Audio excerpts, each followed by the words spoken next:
few days since we said bye to the others in Naxia Town. Still no news about 𝓕𝓪𝓭𝓮, though. Where could he have slunk off to? If only he was gone for good.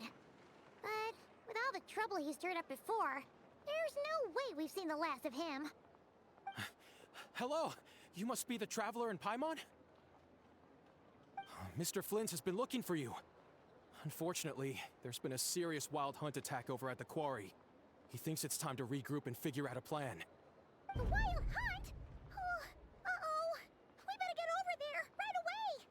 Come on, let's go!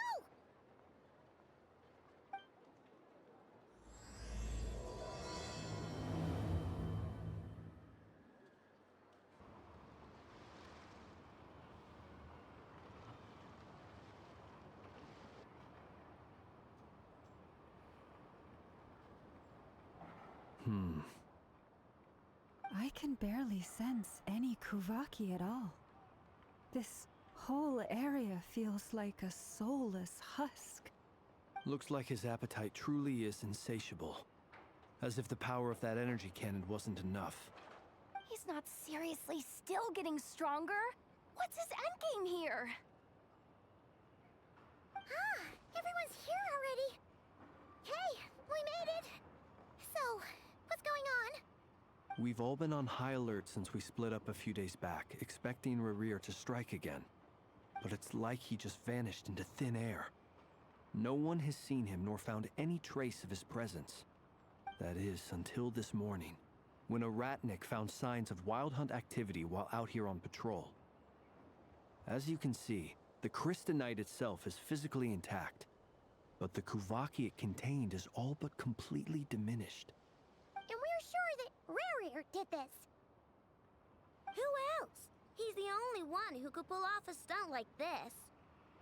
𝓵𝓏 loss has reached critical levels. Rapier of 𝓧𝓠𝓯𝓷𝓵𝓲 set to maximum threat level. Warning, unless de-escalation measures are taken soon, he will pose a threat beyond our ability to contain. The consequences could be catastrophic.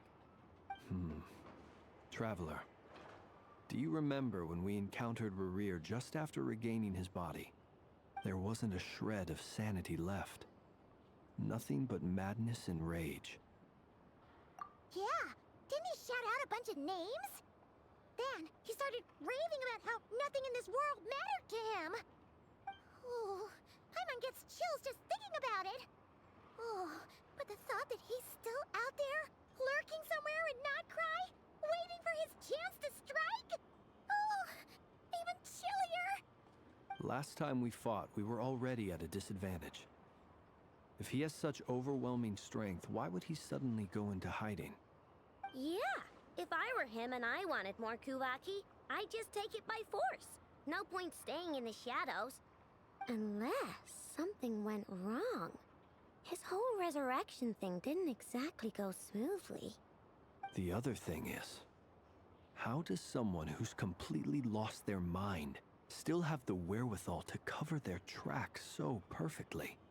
Beats me. According to certain medical studies, insanity does not always entail a complete loss of rationality. It may be that he is simply living in a world of his own. That actually sounds about right. He was ranting away to himself the whole time, like he had zero interest in talking to us. There are many unanswered questions here. He could be right under our noses, and we'd still be in the dark. Besides his name and title, we know little about him. Certainly nothing about his past, or what he might be hoping to achieve. Exactly. And we wouldn't even know where to begin looking. Even Boss hadn't heard of the 𝓕𝓭𝓭𝓮 of 𝓧𝓠𝓯 before all this. I'd be willing to bet that even if we gathered together every scrap of intel in 𝓕𝓪𝓭𝓮, we still wouldn't find more than, like, 3 useful facts about him. So, if we do nothing, he'll just keep getting stronger. But if we want to investigate him, we have no idea where to look. Last time we had Marionette and her big robo-buddy to help us, and we still barely held our ground. If we had to face him alone... Oh, Paimon's head hurts just thinking about it. What are we supposed to do against a threat this big? Well, I do have a little hunch about his next move. Given that he attacked the quarry, I'd say it's likely he'll target other places rich in 𝓔𝓵𝓏. Somewhere like the Eye of 𝓕𝓸𝓸𝓷𝓵𝓲𝓰, or the Pillar of 𝓕𝓪𝓭𝑛𝓠. One thing's for sure. If we just sit back and let him keep absorbing 𝓔𝓵𝓏, we really won't stand a chance against him. A perfectly reasonable hypothesis. However, it is worth noting that these two locations are quite far apart. To investigate them both, we'll need to split up. I agree, we should split up. Right now, 𝓕𝓪's goal seems to be gathering 𝓔𝓵𝓏, not fighting us directly. Once we're done, let's regroup on 𝓕𝓰 Island. Wait, why 𝓕𝓰 Island? If I recall correctly, your largest goddess statue was carved from 𝓔𝓵𝓏-rich ore, was it not? That's right. Yes, it could well be a potential target of his. I should head back and start evacuating the pilgrims.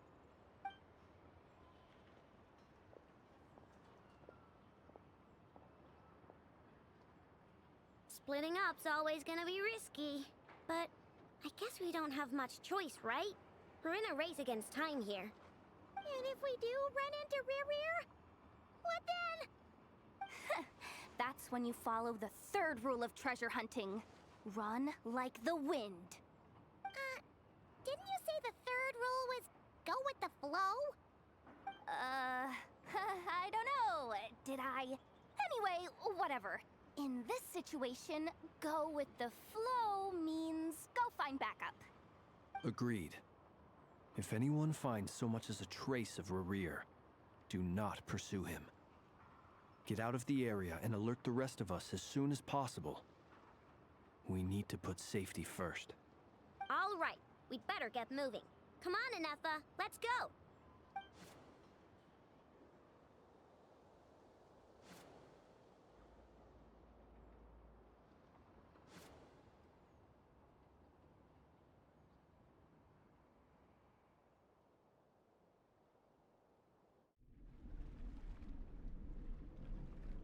Any leads? Nope. Diddly squat. No clues to where he might be hiding. It's like he's a ghost. It feels like we're sitting on a powder keg that could go off at any second. Ugh, I hate this feeling. I'd rather face him head on than be left hanging like this. So, you guys didn't find anything either? Not loving the word either. How about you, Flints? I questioned a few Ratniki and eventually narrowed my investigation down to one suspicious individual. But by the time I got to his place, he was already gone. Almost as if he knew someone was on to him. Either that, or he's just extremely cautious and doesn't stay in one place for long. He's been biding his time for a while now. The question is, where or what is his next target? No idea. Since regaining his body, he seems to have lost all interest in the fragment in my possession. If he did still want it, he's had plenty of chances to take it. All we can do now is hope that Ino and 𝓕𝓭 turn up some leads. Darn it, 𝓕𝓪! If you've got the guts, come face me one-on-one! Wait, he's actually here? I didn't mean it! I swear! No, it's coming from Silvermoon Hall. The Lady 𝓕𝓪𝓭 might be in danger. Let's get over there, quick!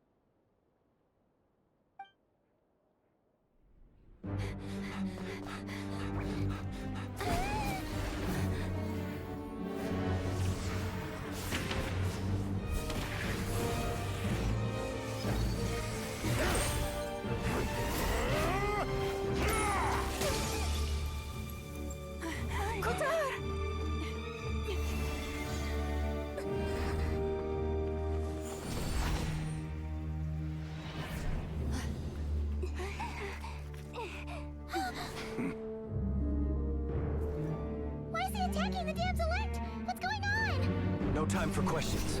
Stop him!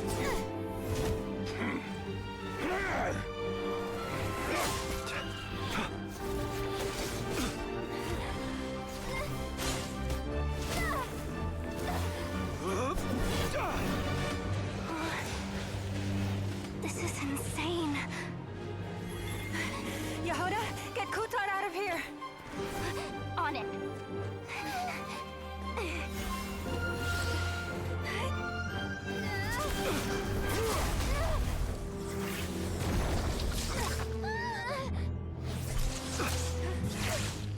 Look where your feeble light has gotten you. Now, you shall plunge into darkness. 𝘕𝓸𝓸𝓸𝓷𝓵𝓲𝓰𝓱𝓽. Soon, I will find a way. Watch out!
Find them.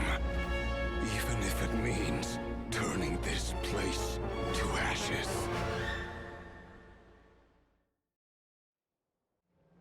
That was too close.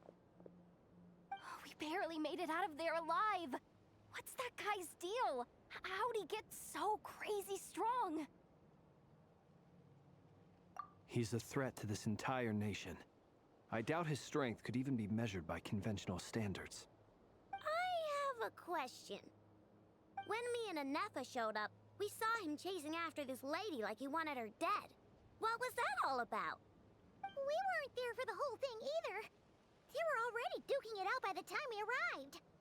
Yeah, we didn't see how it all started. It all escalated so quickly, we had no choice but to step in. 𝘠𝑪, can you shed any light on the situation? 𝘠𝑪. Cross-checking database. I see. So you're the one that the Frost Moon Scions refer to as the Moon Goddess? Wait, she's the moon goddess? Oh, no wonder she looks just like all those statues. There are many reasons why people might worship the moon, and just as many why they might despise it. I've never met that person before, but there was no mistaking his deep-seated hostility towards me. Why he holds me in such contempt, I cannot say. But since he hunts the power of the moon, it's no surprise that I am a target. 𝘠𝑪. There are many potential motives. For instance, you help the traveler escape his grasp. This could be his way of taking revenge. It is also possible that he covets the 𝓔𝓵𝓏 inside you, and seeks to take it for his own. The list goes on. But, right now, devising a counter-strategy should be our #1 priority. The likelihood of this location being discovered is close to 100%. A counter strategy? But we don't stand a chance against an enemy like this. Surely our only option is to run. He's not gonna chase us to the end of the world, right? So as long as we can sneak out of 𝘺𝓸𝓸 undetected. No, I can't say that. Come on, Yehuda, this is serious stuff. You can't suggest we all just chicken out. Running is our only option. Huh? You seem surprised, but what other choice do we have? We are facing an enemy we cannot possibly defeat in battle. Well, I mean, yeah, but still. It's not too late. I can distract him, so you have plenty of time to make your escape. Wait, what? You're gonna act as bait? Doesn't that make sense? I'm the one he's after. There's no need for you to risk your necks on my behalf. A coyote doesn't stop for bypassers while it's howling at the moon. What is it, 𝓠𝓪𝓭𝑚? The Frost Moon Scions have already grown accustomed to life without their goddess. My presence here is no longer essential, and this is not my home, so you needn't ask me to stay.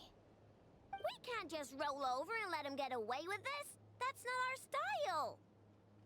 Yeah, we can't just call it quits after everything we've been through together. Besides, she pretty much saved my life back there. If I just ditched her now, I'd never forgive myself. We can't overlook that you have saved our lives multiple times now. To talk of returning the favor would be a little crass for my liking. But suffice to say that we are friends, and friends look out for one another. Rir's true objective remains unclear. Even if we were to sacrifice Miss 𝑘'thar, there's no guarantee he would stop.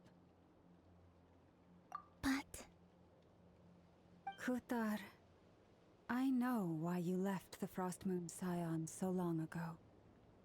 It was because people started treating prayer as a form of trade. They would make self-centered wishes, force you to accept meaningless offerings in return, and then expect you to perform miracles for them, as if that were their entitlement. If it were me, I might have walked away too. But I believe that time can change everything, and that sometimes it takes losing something precious to appreciate its true worth.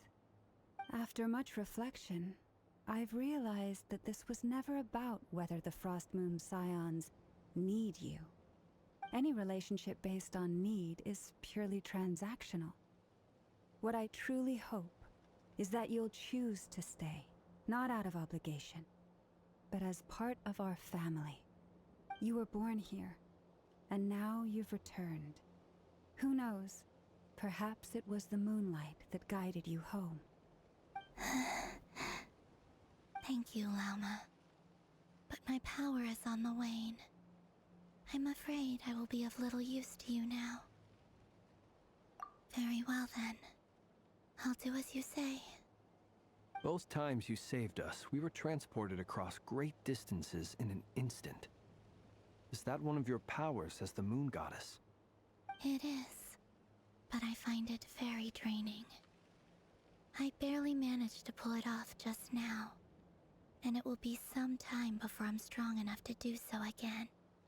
Rejected by the world, my power is dwindling. Like a lake, cut off from its source, slowly shrinking away. Now, it has almost run dry. What do you mean, rejected by the world? The 3 moons belonged to the ancient bygone era in which they came into being. From the moment I was born, the world itself has been steadily sapping away at my strength. The 3 moons are not one and the same. As the goddess of the Frost Moon, I cannot wield the powers of the other 2. Yet moonlight has a way of blending together. Each can reflect the other's glow. So when our fingers touched, I was able to restore my strength by drawing 𝓠𝑚 from the eternal moon's marrow. But this method of recovery is painfully slow. If only we could find the... It's the Wild Hunt! Even faster than we expected. We'll have to finish this conversation later. See how those Wild Hunt creatures are running away from us. They're likely just a scouting party, which means 𝑕⁴ won't be far behind. Then what are we waiting for? Let's get the heck out of here!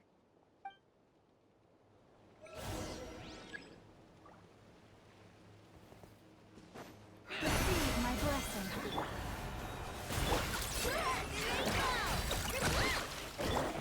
Insulation chamber deployed. Oh, they just keep coming! This is driving me nuts!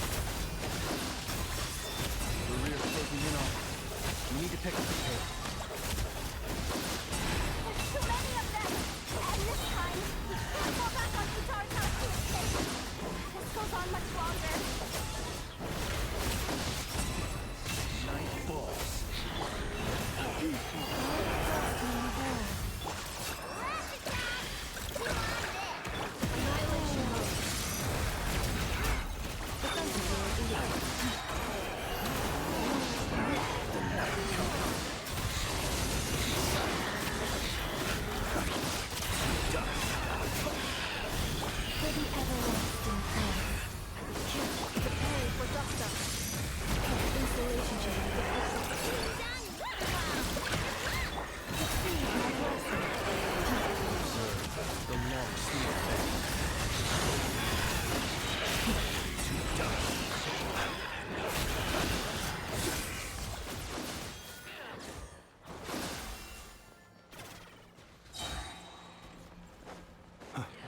to observe.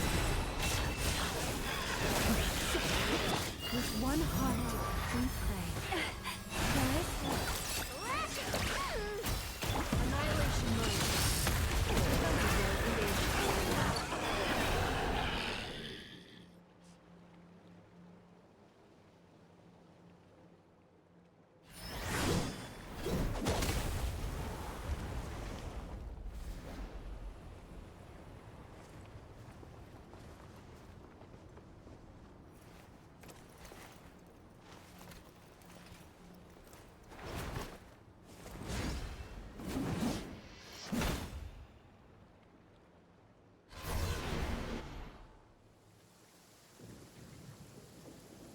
What's the matter? Bit off more than you could chew? Hold up! Who are you? 𝓕𝓪𝓭𝓮! You're back from 𝘕𝓱𝓷𝓸𝓷𝓵𝓲𝓰𝓱𝓽? Whoa! You're Barca? Grand Master of the Knights of Favonius? We could save the intros for later. Right now, let's get you all out of this hellhole. Follow me. I know somewhere you'll be safe. Oh, is that where I think it is? That's the one. Come on, move! There's no time to waste.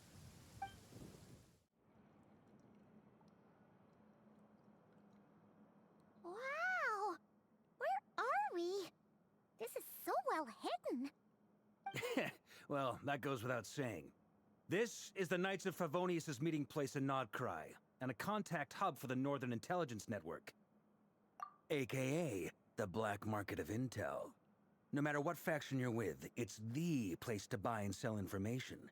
Their headquarters are in 𝘕𝓸𝓸𝓷𝓵𝓲𝓰, but they've got contacts in every nation. As an expeditionary force on foreign soil, working with them has offered us the most effective way of getting our hands on reliable local intel. This is where we meet, so naturally, it's secure. Anyway, where were we? Folks from 𝘕𝓸𝓸𝓷𝓵𝓲𝓰 should be pretty familiar with me by now, but I believe this is the first time we've met. Allow me to introduce myself. I am 𝘕𝓭𝓮, Knight of Boreas, and Grand Master of the Knights of Favonius. We've heard all about you. This meeting's been a long time coming. You look way younger than Paimon expected, but you definitely have that Grand Master vibe. Well, I'm no spring chicken. Just not showing my age yet. Definitely feeling some of that back pain today, though. Rushed back from 𝘕𝓱𝓷𝓸𝓷𝓵𝓲𝓰 with a wink of sleep, only to get right into another fight with that freshly revived maniac. Another? You mean you fought him before? Yep. He wasn't nearly as strong back then, but he was still a formidable foe. I brought some of the knights along to give him a little surprise, but he saw us coming from a mile off. My squad took heavy injuries, and I barely made it out alive myself. We knew it might have been our last chance, so we staked everything on it. But still, it wasn't enough to stop him. I tried tracking him down afterwards, but he didn't leave a trace. Even in his unhinged mental state, he's as cautious as any trained operative. So, I decided to come find you. And as luck would have it, turned up to find you being ambushed by the Wild Hunt. The rest, you already know.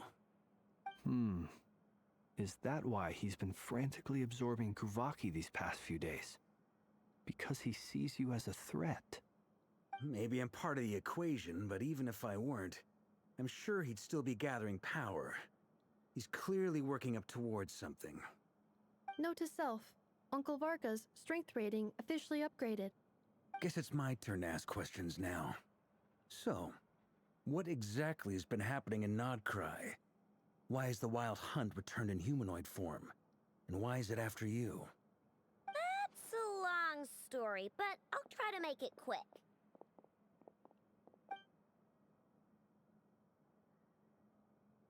Wow, I had no idea so much had happened. Sounds like you guys have really been through it. So, the 𝘧𝓪𝓸𝓸𝓷𝓵𝓲 is actually a 𝘧𝓪𝓭𝓮𝓰. And all this Wild Hunt activity in 𝘕𝓸𝓸𝓷𝓵𝓲𝓰 is the work of the 𝓕𝓪𝓭𝓮𝓰 of 𝘧𝓪𝓯, one of the 5 sinners. Oh, that's a lot to take in. Need some time to wrap my head around it all. I'm truly sorry, Mr. 𝘕𝓭𝓮. You stood with us against the Wild Hunt, and did everything you could to stop it from escalating into a full-blown catastrophe. And then, the one time you're away, it all comes to a head and all your hard work gets undone. You've got nothing to apologize for, Miss Moonchanter. You can plan 100 steps ahead and still slip up. That's just life. No one knows what tomorrow holds. You can't predict which way the wind will blow next. And, to be perfectly honest, I can't say I'm surprised. For all the times we've defeated the Wild Hunt in the past, we've never been able to completely wipe it out. Turns out, we were just delaying the inevitable. But now that a new variable has come into play, fate may well take a different course. A new variable? You mean us? Who else? And in a strange way, I think his resurgence might not be an entirely bad thing. The Wild Hunt is like an unrelenting force of nature, but 𝓕𝓪 is an individual with an agenda. He's gotta have a weak spot somewhere. That said, while I was explaining everything just now, some of the points that Mr. Flint's added caught my attention. You mean about our mystery ally? That's right. From what you've said, not only did they lead you straight to some key files, they also shielded Ħ'Si Island from a lethal 𝓵𝓵𝓏 blast. I don't know who or what could pull something like that off. Heck, even Miss 𝓕𝓵𝓮𝓰 doesn't have a clue. I hadn't heard the story about those files. Would you mind repeating their titles for me?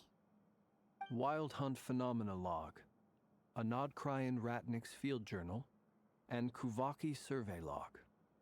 Oh. No. Still doesn't ring a bell. Another dead end. Guess all we can do now is hope that our mystery ally keeps showing up when we most need them. Still, it's safest to assume they won't be intervening again.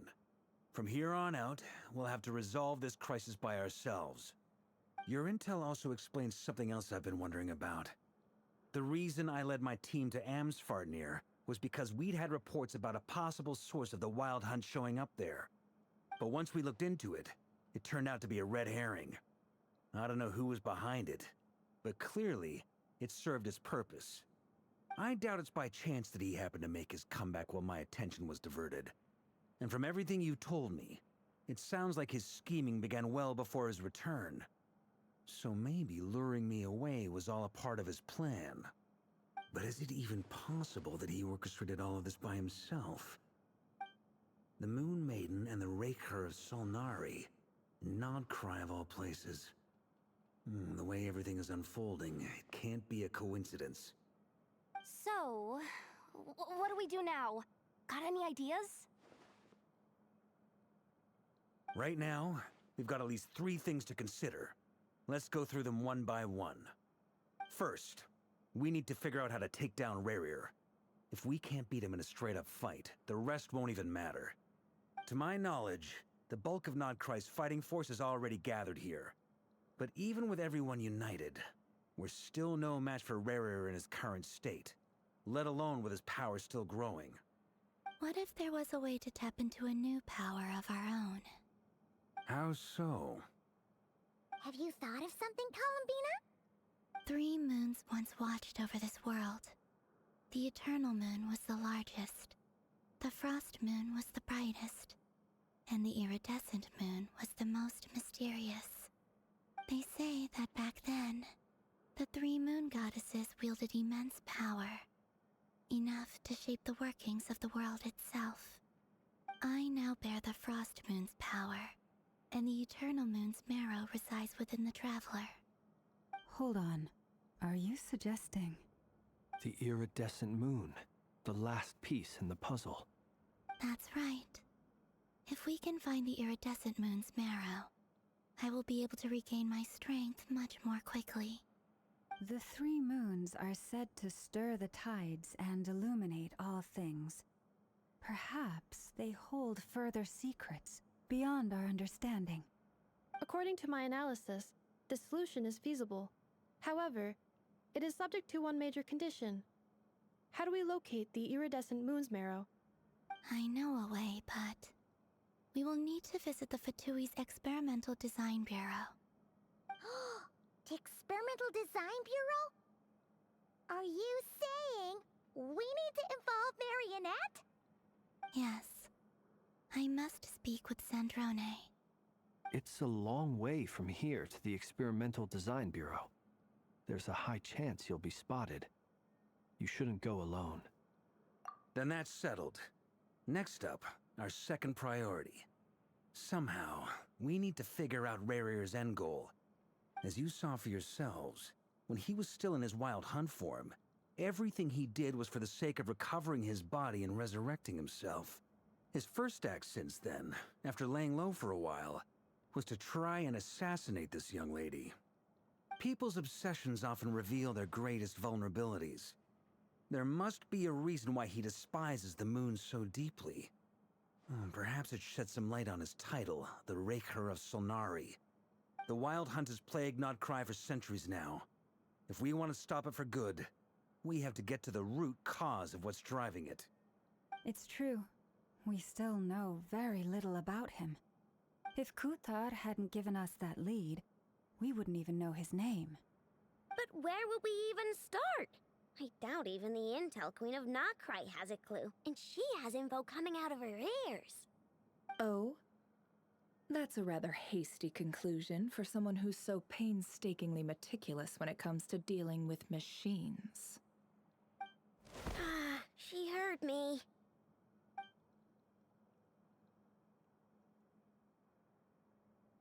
Boss! What are you doing here? I'm now asking myself the same question. I received a letter from a humble knight of Favonius, requesting a meeting to discuss a major business deal. But it looks like this humble knight had something else in mind. Details. Miss Nefer, the important thing is that you've arrived at the perfect time. Since his failed ambush, I've been racking my brains trying to come up with a plan to fight 𝓕𝓭𝓭𝓮. Given the severity of the situation, I think it's fair to say that our only chance lies in uniting as one. And I'm talking all the factions in 𝓺𝓵.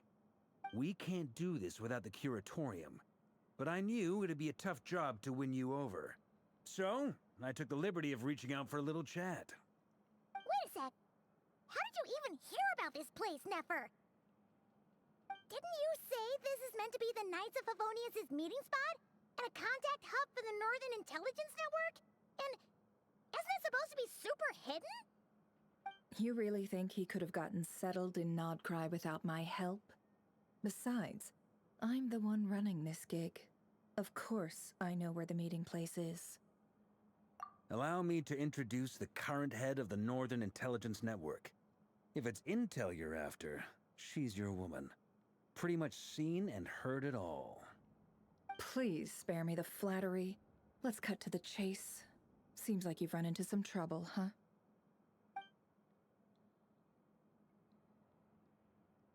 Well, this certainly qualifies as an unforeseen crisis. On behalf of the Curatorium of Secrets, I wish you all the best of luck. So you're just going to sit this one out? Why should I get involved? What could possibly be in it for me? What if we told you we can't do this without you? Oh?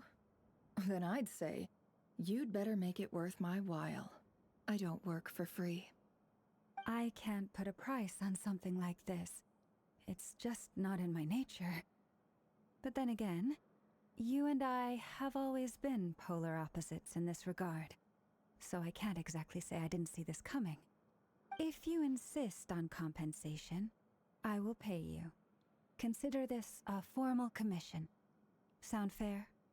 You just don't give up, do you? Too bad. I know you well enough to know you can't afford my prices. The riskier the job, the more it'll cost. And a Moonchanter's stipend isn't exactly generous. Unless you're planning to start passing the donation box around among the faithful. Boss, just a thought. If they come up short, maybe you can take the difference out of my next few paychecks. Things got really dangerous during the fight with 𝓕𝓭𝓭𝓮. If this girl hadn't saved me, I'd be ley line fodder by now. I'd be gone for good, boss. If there's any way we can make this work, I'd really like to help her. Please? I'm begging you! This is why I'm always telling you never accept favors. They are the hardest debts to repay. You have to be careful who you get involved with, or you invite all kinds of misfortune. Very well, 𝘕𝓫𝓸, I will help. But just this once. Don't count on this happening again. Flins, that fragment that 𝓕𝓪𝓭𝑥 was after, do you still have it on you? Of course. Let me borrow it. I need it to follow up on some leads. Wait, you actually have some leads? Shh. This is top secret information. I get it. We all have things we'd rather keep to ourselves. Plus, I know we can count on you, so we'll leave the intel gathering in your hands. And that brings me to the third and final item. We need to find a way to distract him. We need time to make our move, so someone will have to stall him. I'm in for this part, no matter what. Anyone coming with? Count me in too. Come off it, you two. Quit playing heroes. I'm way ahead of you here. Enough did a scan of the moon goddess's 𝓔𝓵𝓮𝓰 signature, and we're gonna use it to make some decoys over at the 𝓕𝓵𝓭𝓮 craft shop. Anyone who's in, follow me. Once they're ready, we'll deploy the decoys across 𝘺𝓵. So as long as the rest of you keep moving, he won't catch on to your scent and won't be able to track you down. I like it. Genius idea. No biggie. All right then, we'll split into 3 teams. Once your team has finished their mission, return here and wait for the others. Dismissed!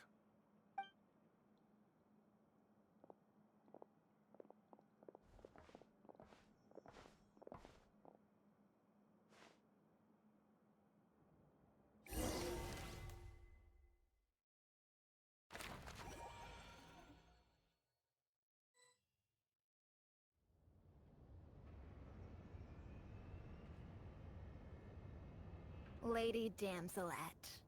Wait, and you two? What are you doing at the 𝓔𝓵𝓮 Experimental Design Bureau? We've been doing our best to mind our own business lately. But if you're just gonna waltz up here like this, you're seriously pressing your luck. Don't blame us for doing what we have to. Huh! You really think that's gonna scare us off? We're not looking for any trouble. I just want to see 𝓧𝓸𝓸𝓷𝓵𝓲𝓰. Do I need to remind you that you're still a wanted fugitive for deserting us? Out of consideration for our former ties and the crisis we're all up against, we'll let you leave in one piece. But don't even think about trying to get inside. Let them in. But... Are you going to make me repeat that? no, my lady. 𝓧𝓸𝓸𝓸𝓷𝓵𝓲𝓰 seems to be in a good mood. Must be maintenance day.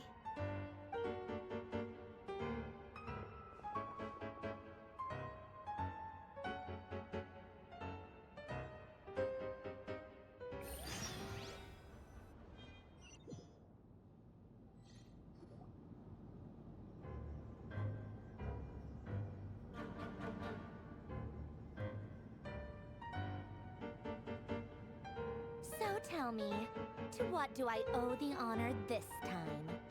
Actually, before you answer that, just so we're clear, we're not colleagues anymore, 𝓕𝓵𝓮𝓰𝓂. I don't owe you anything. I promise it's nothing big. It seems like you've gotten the wrong idea here. The only reason I let you in was because I was bored. It seemed like a way to kill some time and satisfy my own curiosity. Whatever miscalculations I may or may not have made in the past, I haven't lost the plot enough to even consider sticking my neck out for your sakes. I'd like to speak with 𝓕𝓭𝓮𝓭. What? Huh? You mean the knave? I'd like to speak with 𝓕𝓭𝓮𝓭. Is she in 𝘺𝓵? No, she's not. Once the work on this facility was completed, she went back with the Rooster and 𝓕𝓵𝓻. The only ones in 𝘺𝓵 are me and... What is it you need to speak to her about anyway? 𝓕𝓪𝓭𝑥 is hunting me. If I'm going to face him, I must first retrieve the lost moon.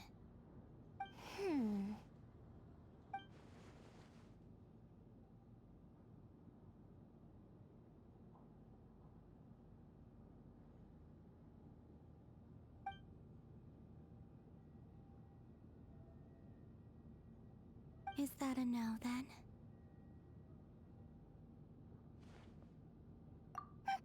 As if I need reminding. I was this close to settling things with him before someone decided to whisk me away to their weird little garden. Have you held any tea parties lately? Tea parties? Yeah, obviously. You don't seriously think we'd pack it all in just because you aren't here. If anything, they've been more eventful than ever. Just me, 𝘕𝓚𝓏𝓭, and a bunch of insolent, insensitive guests who won't stop asking where you've gone. Oh, they've been a real joy. I bet you served them the worst tea you have. Just like you used to do to me when I upset you. Who cares about how good the tea is when there's no one around to drink it? I keep losing people. First Rosaline, now you. I'm running out of people who can make me laugh. Honestly, what could be more ridiculous than a multi-centenarian goddess who's only ever had the plain herbal tea she received as offerings? You'd always brew a different type of tea for me each time. Was it really just to see how I'd react?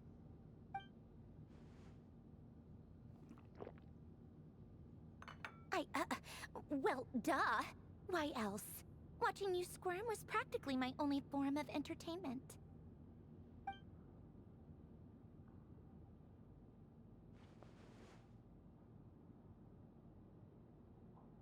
Oh, yeah. And Capitano sometimes used to bring 𝘧𝑪𝓵𝓸𝓸𝓷𝓵𝓲𝓰 around too. But I guess we won't be seeing him again.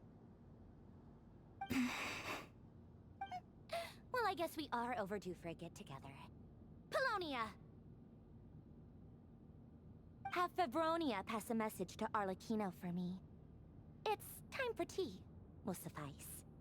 Pass along a message for me, too, if you would.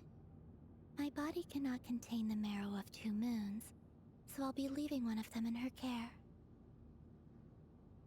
Excuse me? Who said you were on the guest list? If my tea meant that much to you, maybe quitting the Fatui wasn't your brightest move. Back when you were under the 𝘧𝘪𝓷𝓸𝓸𝓷𝓵𝓲𝓰 protection, no one would have dared come at you so openly.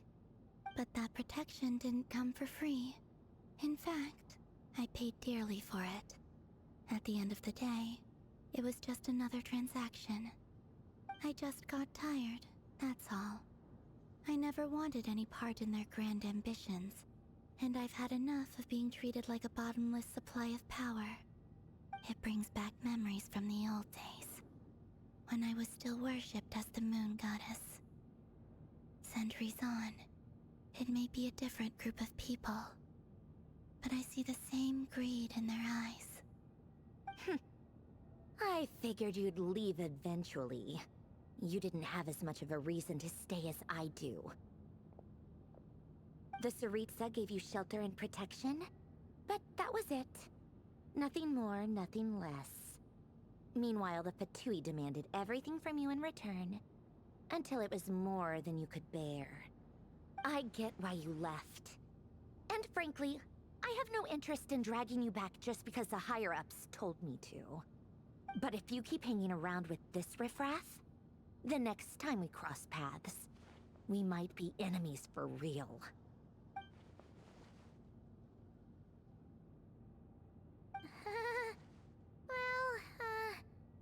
Guess that's our cue to leave. That might be your plan. But it sounds like someone else wants you to stay a little longer. Huh? What do you mean? Listen.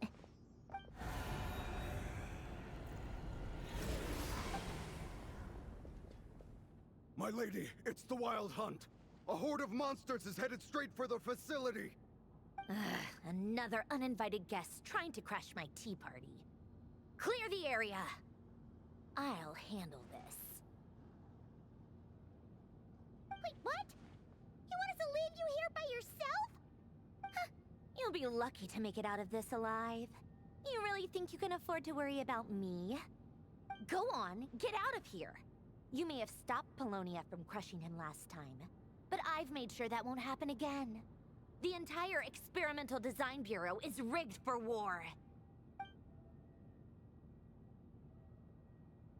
Stay and watch if you want, but it'll be at your own risk. You're not flagged as friendlies in a weapon system. Don't tell me what to do! Look, if you're leaving, make it quick.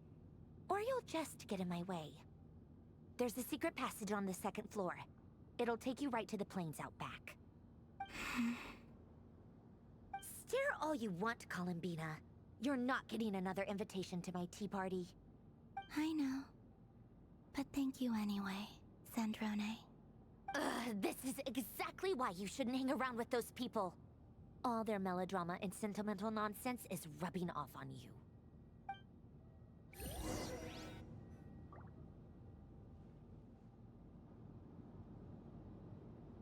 Come on then, Mr. 𝘕𝓪𝓭𝓏. Let's pick up where we left off. It's your wild hunt monstrosities versus my beautiful creations. Let's see who comes out on top.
Paulownia, get him!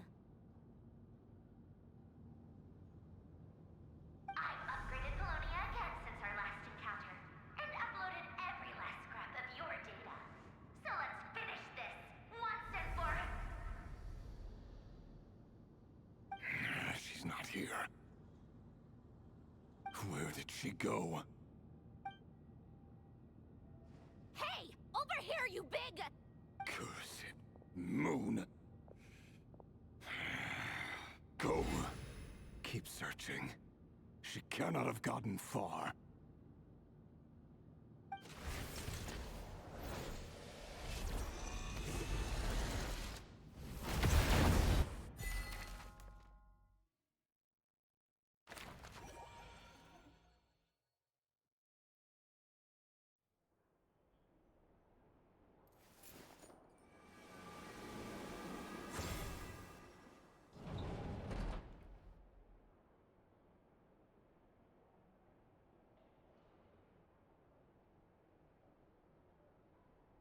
So this is your method for investigating 𝓕𝓪𝓭𝑚's past.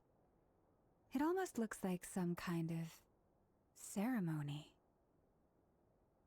Good deduction. But it's quite a different affair from what you're used to with the Frost Moon Scions. Whoa! First time I've ever been in here. Boss always said it was off limits, so I pictured some kind of creepy dungeon. But it's actually kinda nice. Oh, I guess this must be 𝘕𝓵𝓸𝓸𝓷𝓵𝓲𝓰𝓱𝓽. That's where Boss is from. And that nice shopkeeper who sold me my treasure compass. I'm not sure exactly what you've got planned, but it looks like you're all set. When do we begin? Whenever we wish. But for some reason, I've got a feeling this isn't going to end well. I've never faced 𝓕𝓪𝓭 myself, but from what you've told me, his power is beyond anything I could imagine. I, on the other hand, am just an ordinary businesswoman. Our paths should never have crossed, yet here I am, forced to make an enemy of him. If you ask me, you're about as far from ordinary as it gets. So what are you saying? You're getting cold feet? Once I take a job, there's no backing out. Still, I have to ask myself if the power I'm relying on will even work on an opponent of this caliber. And also how to make sure I come out of this alive if things spiral out of control. Death is the one thing we can take for granted.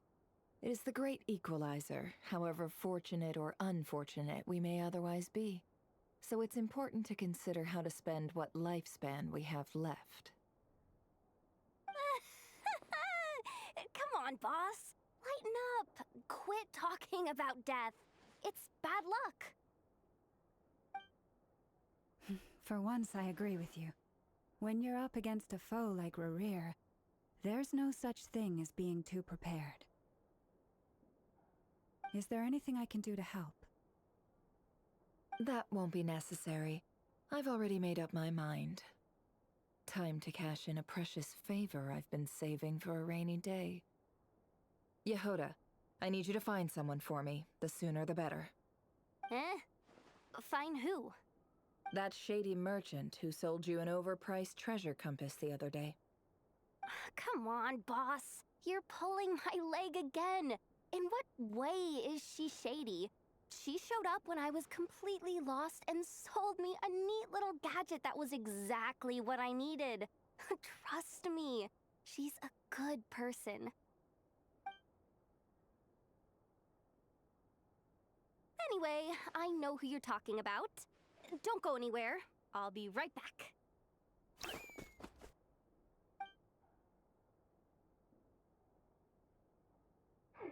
What's happening to me? I genuinely can't run any further.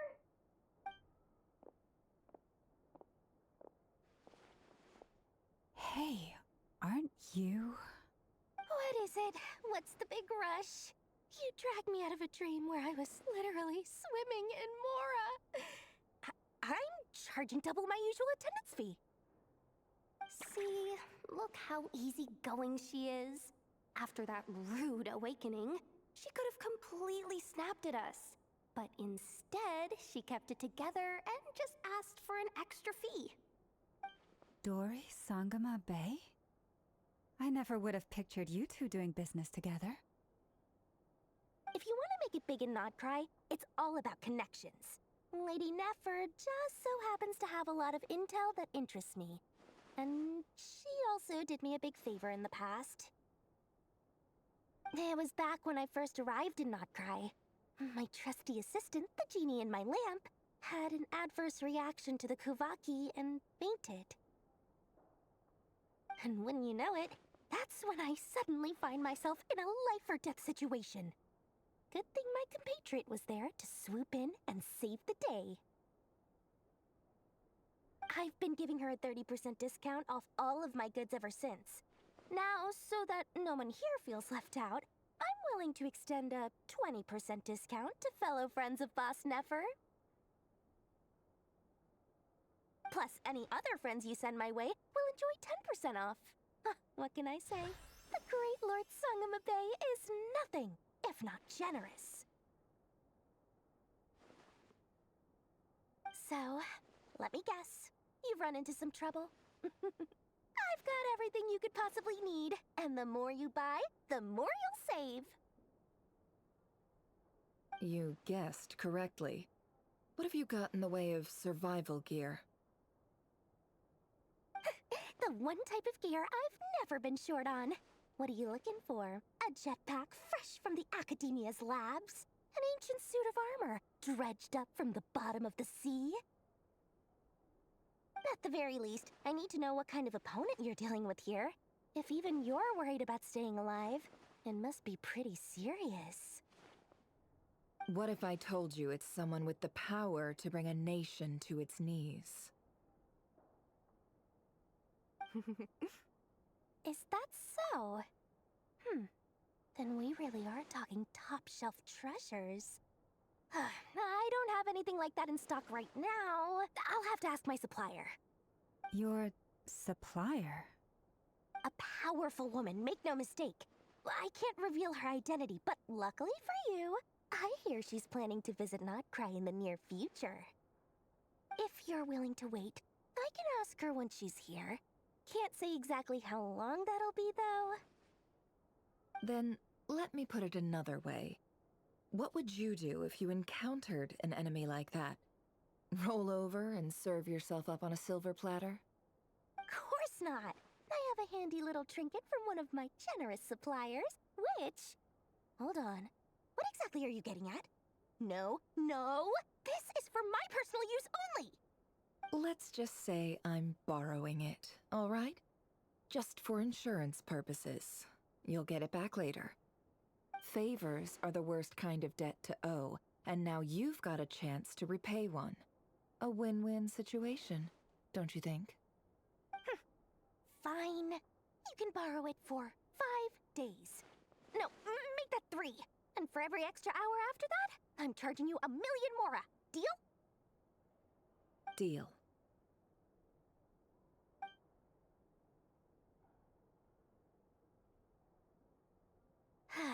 What a way to start the day.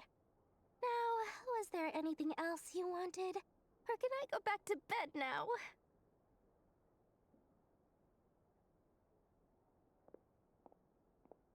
That will be all. Take care now. Don't trip up on your way back, friend. See you later! You're my favorite shopkeeper.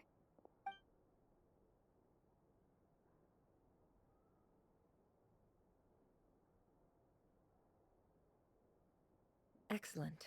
Everything is well and truly ready. The ceremony can now begin. After initiating the ceremony, your minds will follow me wherever I go. You will see many strange things in your mind's eye. So remember, don't be frightened, and don't make a sound. Now then, let us peer into the 𝓕𝓭𝓬 of 𝓧𝓯𝓬𝓰's past. I made it. I don't recognize this style of architecture. Must be 𝓕𝓸𝓸𝓸𝓷𝓵𝓲𝓰𝓱𝓽. Simple furnishings, table and chairs. It's a more ordinary house than I might have expected. Looks like the fearsome Raker of 𝘧𝓪𝓭𝓮 came from surprisingly humble beginnings. Unless this passed for luxury in 𝓕𝓸𝓸𝓸𝓸𝓸𝓕. Unlikely. It was said to be a very prosperous nation in its heyday. Anyway, I'll keep exploring.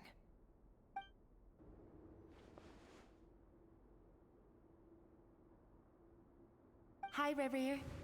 Since you're working extra hours tonight, I thought I'd keep myself busy by checking out that new kebab shop. I've heard good things about their menu. I'll test it out, and if it's as good as everyone's saying, let's go back together sometime. P.S. New stash from the 𝘕𝓸𝓭𝓬𝓰𝓱𝓽. I brought some goodies home. A few teacups and a pin rack. Hope you like them. They didn't sign their name. But they must have been close. Sounds like they were living together. I went over to Joseph's for drinks today. They have a fine collection, but I went alone. 𝘕𝓸𝓸𝓸𝓸 was tied up with something and couldn't make it. Joseph asked why I came alone, but I didn't really have an answer. He then went on to ask about other things. If you ask me, someone who asks that many personal questions is too nosy for their own good. But if he invites me again, chances are I'd still go. 𝘕𝓸𝓸𝓸𝓸𝓸. That's the same name 𝓕𝓪𝓭𝓏 mentioned. Grain imports keep falling.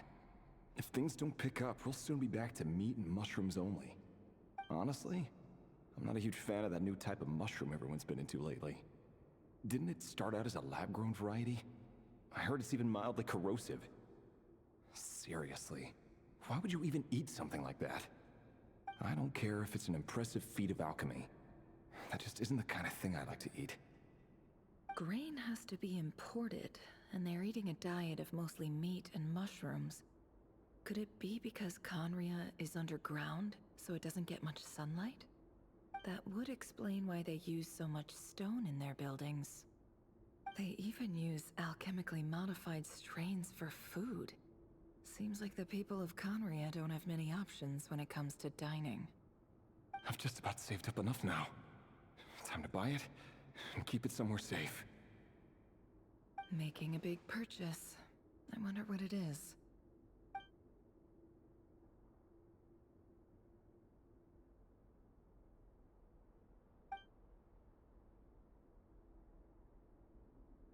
He really is a professional. No wonder he's so good at covering his tracks. Despite what he's become, it seems like he's retained certain habits, at least in this regard.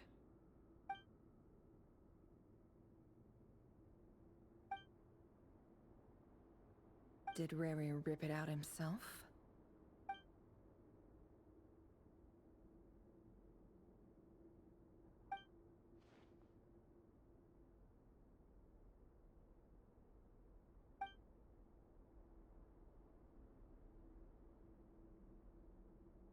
Before I met you, I was convinced that my heart was nothing more than a stagnant pool. The burial place of a fallen moon. A withered, windless grove where the waters rested forever unrippled. It was you who helped me see that my heart hadn't entirely withered away. That it could still beat to the rhythm of love. This is just trivial sentimentality from the looks of it. Why would he go to the trouble of hiding that? The burial place of a fallen moon. 𝓕𝓪𝓭𝓏, over here. Dane! Oh, and, Welkin here? What a surprise to see you here, sir. Hello there, 𝓕𝓪𝓭𝓏. You need not address me so formally outside of court. He doesn't get that much free time, so I invited him over for a drink. Even the court prophet deserves a break every now and then, right? Well, I'm flattered. So, what are we discussing today? Hey, don't look at me. As far as I see it, we don't need an excuse to have a few drinks. Come on, don't give us that. Didn't you say you were about to pop the big question? How's that coming along? Who'd have thought the great Twilight Sword was an even greater gossip? I just didn't expect you to be the first one to settle down and get married, that's all. Yeah. If you told me that a few years ago, I wouldn't have believed you either. So, are you planning to come clean about your job then? I'm guessing you still haven't told her. Sure, I'll have to tell her at some point. But I'll need to pick the right time and place. To be honest, I have no idea how she'll take it. Come on, stop being such a pessimist. For all you know, she could be thrilled. I bet she'll be much more impressed by your actual job than the one she thinks you're doing now. A member of the King's Guard. Quite the cover story. Does the king himself even know? Of course he does. Anyway, enough about me. How have you been? Me? Same old, same old. Nothing much to... Huh? What's up, Fed? It's nothing. 𝘕𝓸𝓸𝓸𝓷𝓵𝓲𝓰𝓱𝓽, 𝘕𝓪𝓸𝓸𝓸𝓷𝓵𝓲𝓰𝓱𝓽, renowned throughout the court of Conria as the Visionary, and said to possess a wisdom far beyond the reach of any ordinary man. And yet, despite the gulf between us, he seems to have something to say about me. Does he even know me? Does he see me as a friend of his brother, or just another of the Vinster King's blades? Why did he react so strongly? Was it really to do with what we were talking about? Brown, curly hair and brooding blue eyes. So this is what 𝓕𝓪𝓭 looked like back in the day. Perfectly normal. No different from anyone else. As frightening as this monster is in the present, there's something even more unsettling about seeing the human he used to be.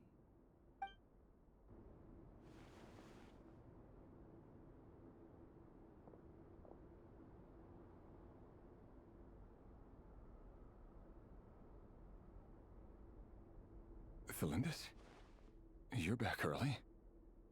Our equipment's being serviced today, so I got off earlier than usual. How's your day been? Aw, why the long face? Is something the matter? Has your boss been giving you a hard time again? Went for a drink with Dane and the others after work. Isn't that a good thing?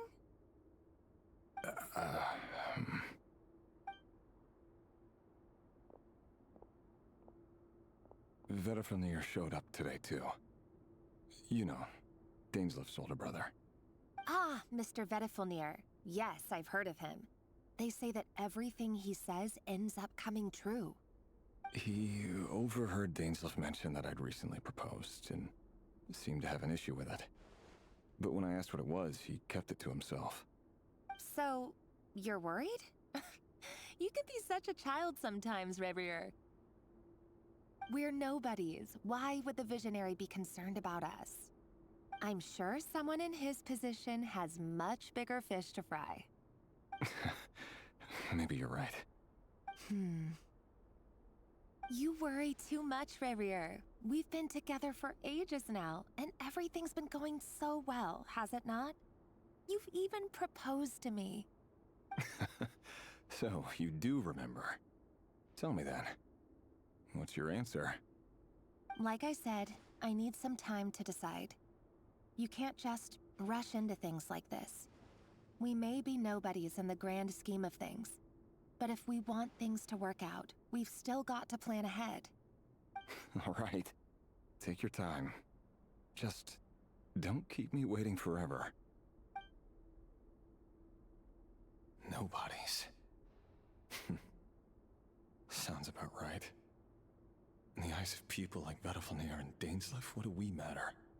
Can someone whose gaze is so fixed on a far-flung future even see the present clearly? Besides, the dynasty's fate rests with the king and his inner circle. Whatever I do, it won't make much difference. Meanwhile, every idea they come up with and every decision they make, it affects everything. These days, the king is lost in his research, and the purge of the Crimson Moon bloodline grows ever more intense. The opposition tried to speak out, but nothing came of it. And I'm under no illusions as to why. Because we eliminated them and got rid of their bodies. A man can have 1,000 reasons to carry a sword, but there are few good excuses to use it. Yet the king has never even considered a gentler approach, and he never will. What becomes of someone who kills on another's behalf? Can he ever find true peace?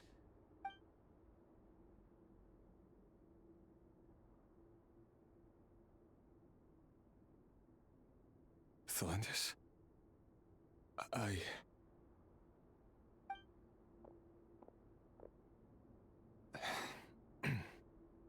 It's nothing. You were right. Fate has never smiled upon nobodies like us. But by the same token, it's unlikely to bear a grudge against us either. There's no reason we can't keep living happily together, cherishing the simple joys of each day as they come. See? You just need to stay positive, 𝓕𝓪𝓭. I can feel your warmth, your breath. You're right there, right by my side. Just seeing you makes me happy in a way I can't explain. And that's something that no one could ever take away from me. So smile, my love. Let go of that frown. You're right, 𝓕𝓪𝓭𝓮. I've just been overthinking things. That's better. Getting caught up about things like this will only ruin our evening. Speaking of which, all set for the ball tonight? I need to go get ready. You go ahead. I just have a few things to take care of, then I'll come join you. Even busier than the big shots, huh? Fine, I'll go get started. But don't be late. If you keep me waiting too long, I won't be a happy bunny. Relax. I'll be there. Seriously, though, you drive a hard bargain. You're really gonna leave my proposal hanging and still expect me to take you to the ball? Well, that goes without saying. I already told everyone I'd be coming with a dance partner. Besides, they're two completely different things. Let's take it one thing at a time, all right? All right. White outfit it is. It seems like 𝓕𝓭𝓭 was deliberately hiding his ties to the intelligence services by giving the impression that he was just an ordinary member of the 𝘧𝓪𝓭𝓮's guard. He clearly doesn't want his would-be fiancée to know about his other life. Then again, that's hardly surprising. People in the intelligence trade rarely do.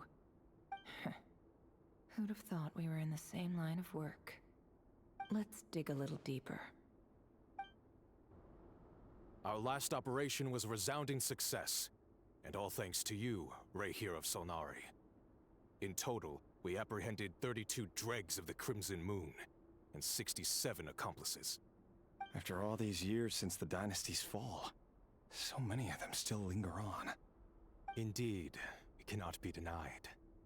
Yet it was destiny that the Crimson Moon should be overcome by the eclipse, and that His Majesty, the all-seeing 𝘧𝓪𝓭𝓮, now guides our nation on the path to prosperity.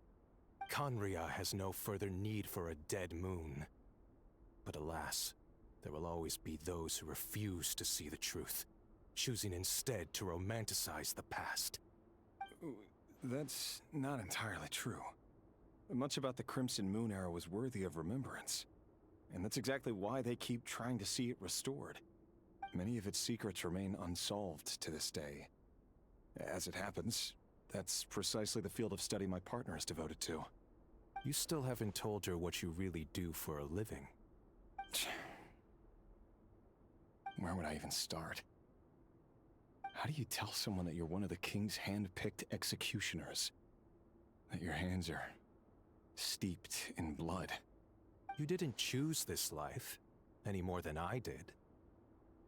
Orphans like us don't get a say. But I'll sure as heck be the one to pay for it. Speaking of which, we need to be more rigorous in the way we identify direct descendants of the Crimson Moon. Someone, it seems, has strong opinions about my future plans. Most likely my marriage in particular. I have a feeling that we may soon become targets of the Crimson Moon's retribution. Your concerns are not unfounded. They've taken out many of our colleagues these past few years, and for that very reason. These are no helpless lambs we're leading to the slaughter. They're wolves in sheep's clothing. Take care, 𝘕𝓫𝓸𝓸𝓷𝓵𝓲𝓰. I look forward to toasting you at your wedding. Thanks, 𝘺𝓬𝓬. You look after yourself, too.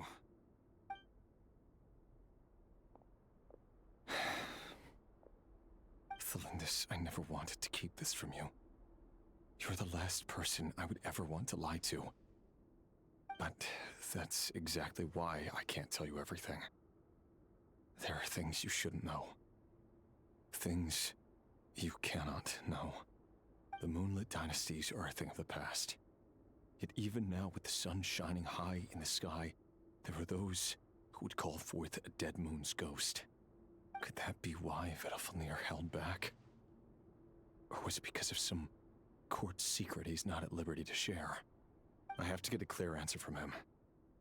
No matter what happens, I will protect 𝘕𝓫𝓸𝓸𝓐. 𝑕⁴ seems to be very concerned by 𝘧𝘪𝓭𝓏𝓏's reaction.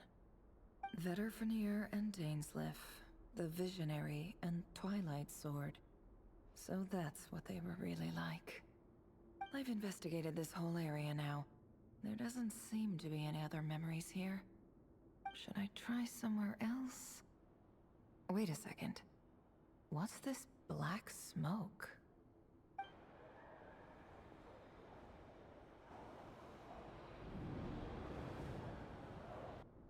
So, he's late after all.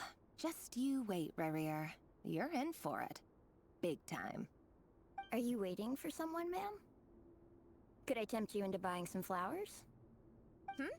Oh, sure. Pick me out a pretty bunch if you would. Thank you. But I'm afraid none of them are as pretty as you. For someone so young, you sure have a way with words, don't you? I'm only telling the truth. Look me in the eyes. You'll see I'm not lying. May we have a word in private? Who are you? And what do you want? It doesn't matter who I am. Too many of our kind have fallen lately, so I decided to take the risk of reaching out. Not long ago, the 𝘕𝓫𝓸𝓸𝓷𝓵𝓲𝓰 led an assault on one of our strongholds. We suffered many casualties, and many who came to our aid lost their lives as well. Sorry, I don't know why you're telling me this. And I don't want to get involved. Wait, hear me out. This time we finally got a clear look at his face and learned his true identity. His name is 𝘕𝓫𝓭𝓏, and he claims to be one of the king's guards. What did you say? A cruel irony, isn't it? The man you're set to marry leads a double life as a brutal executioner. But surely, you must have caught a whiff of the blood on his hands. Why are you telling me all of this now? Simple. It's because... How strange.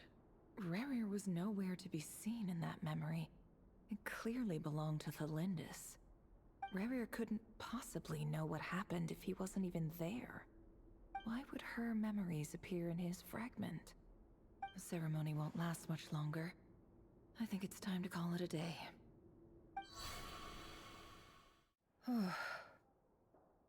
So that was your doing? Did you just pull us inside 𝘕𝓫𝓭𝓏's fragment to spy directly on his memories? Any more questions, and I'll have to start charging. I had no idea you could do that, boss! Seriously, that was amazing! We're not worthy. We're not worthy! I gotta admit, though, I'm itching to see what happens next. Feels like we barely scratched the surface. I'm just as curious as you are, but the ceremony only allows for limited time inside. That's all we can see for now. Luckily, we managed to learn quite a lot. So far, so good.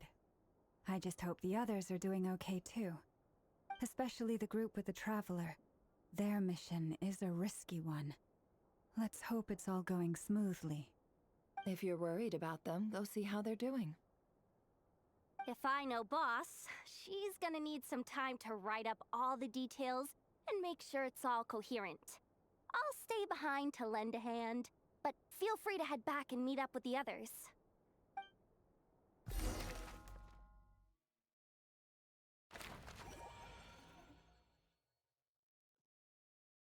Oh, they've been prowling around for nearly 2 days now. These things just won't quit. Oh, they might not have seen us yet, but them constantly sweeping the area, our way out is completely blocked. Oh, that's never gonna work. One little slip up and it's game over. If they spot us, they'll run straight back to 𝓕𝓪, and once he knows we're here, it won't be long before he's breathing down our necks again. Oh, guess you're right. All right, time to zip it.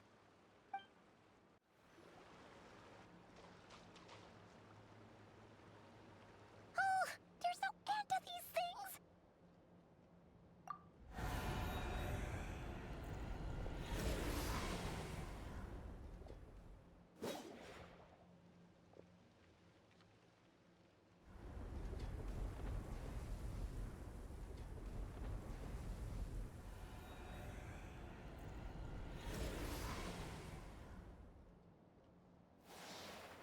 Fire. Fire? Wait, what's that smell? Oh no, there's a fire!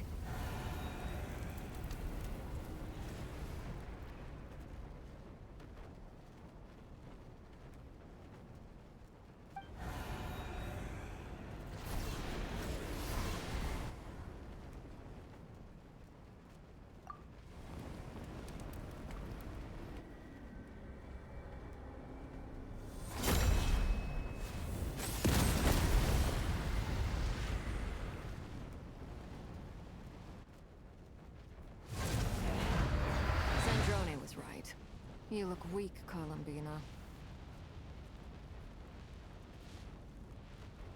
The old you would never have let such lowly creatures bar your way. Word has it that you did something for the 𝘧𝓪𝓯𝓬, and that's why you've lost most of your power. Freedom comes at a heavy price, doesn't it? It's Arlecchino! You came! Hello again, 𝓕𝓪𝓭𝓮. And greetings, guests of the House of the Hearth. It's been a while, Arlecchino.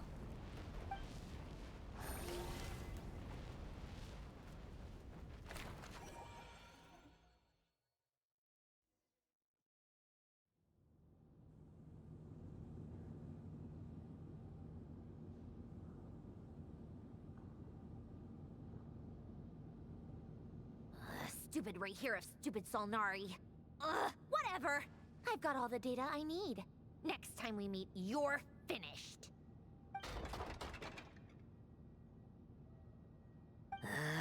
He sure doesn't pull his punches.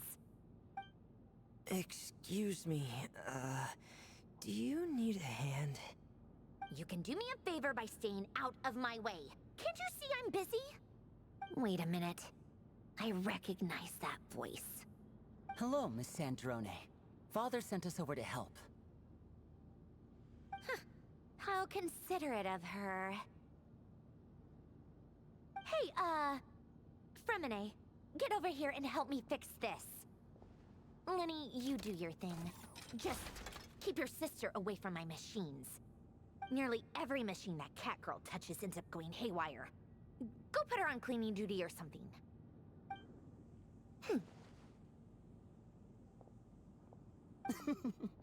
Then let's start downstairs. 𝓕𝓼, we'll leave this place to you. You've got it. Wait a second.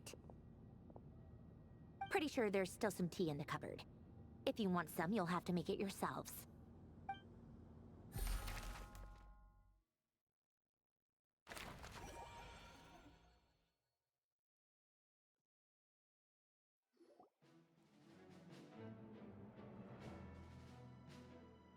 It's a relief to see you all made it back in one piece. Huh? Feels like there's quite a few people missing. Where's Flintz and the others? And what about Niffer? I returned ahead of them. Flint is helping Ino and Anefa to set up the decoys and buy us some time. As for Miss Nefer... Boss is still wrapping things up on her end. She sent us back to fill you all in on the top secret intel we've been gathering. I see. Then let's get right into it. But first, who do we have here? You brought someone else in to help? Greetings. I was invited here to help as a longtime Tea Party companion of 𝓕𝓵𝓮𝓰𝓂. You may call me 𝓕𝓪𝓭𝓮𝓭. Surely it can't be. Those eyes. Oh, where have I seen them before? Wait, of course. In those memories we just saw. The only 𝓕𝓭𝓮𝓭 I know is the fourth of the 𝓬𝓪𝓭𝓭. So either you share a pretty uncommon name, or you're more than just a Tea Party buddy. You're well informed, Grandmaster. A man from Mondstadt living all the way out here in 𝓕𝓪𝓭𝓮, and yet the people and affairs of 𝓧𝓚𝓠𝓰 seem to hold a special place in your heart. Oh, the feeling's mutual.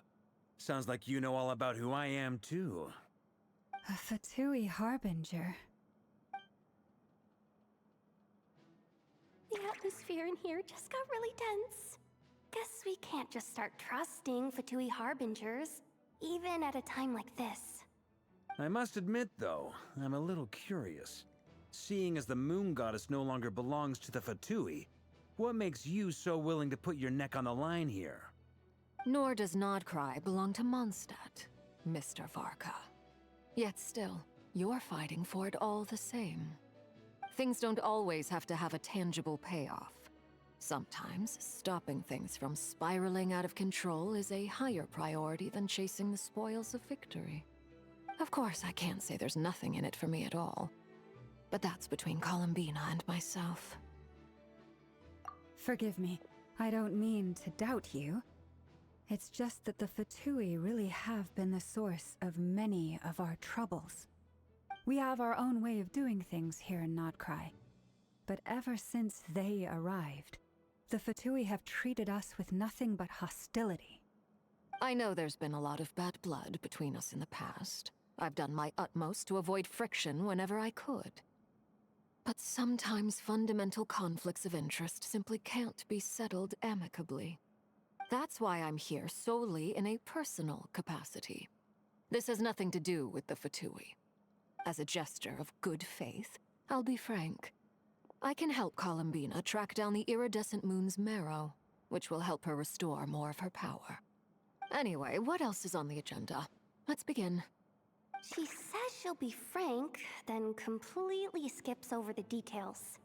Looks like she doesn't want to give away too many secrets after all. But she clearly wants to change the subject. It'd be awkward if I tried to bring it up again now. I guess we'll just have to go along with it. She's the fourth of the 𝓬𝓭𝓭𝓪 after all. One look and you can tell she's not someone you'd want to mess with.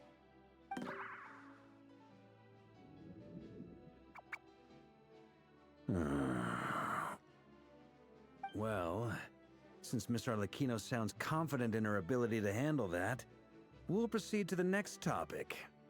Yehuda, time to share that top-secret intel. Alright, listen up everyone. First, we now know that 𝓕𝓪𝓭 was originally a 𝓵𝓕𝓮 secret agent whose primary mission was to hunt down and assassinate the so-called dregs of the Crimson Moon. The dregs of the Crimson Moon? In the memories, there was a lot of talk about the Crimson Moon and eclipse, and a whole bunch of other stuff from the time of 𝓵𝓕𝓭.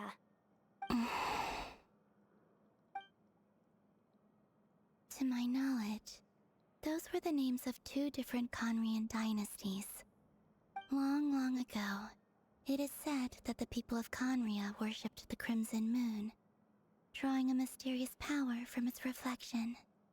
But one day, a coup saw the Crimson Moon eclipsed, hence the name of the new dynasty that replaced it, and how it became the new emblem of 𝓵𝓕𝓭. Still, long after the Crimson Moon dynasty had fallen, the last ruler of the Eclipse dynasty, the 𝘧𝘪𝓭𝓮, still coveted the secrets it left behind. So, he sent the 𝘕𝓫𝓸𝓷𝓵𝓲𝓰 to secretly hunt down the Crimson Moon's few remaining followers. In those days, 𝓕𝓫 showed no signs of madness. In fact, he was as normal as any other person. Oh, and he had a fiancé, or at least a would-be fiancé, called 𝘕𝓸𝓸𝓸𝓷𝓵𝓲𝓰. What's the matter?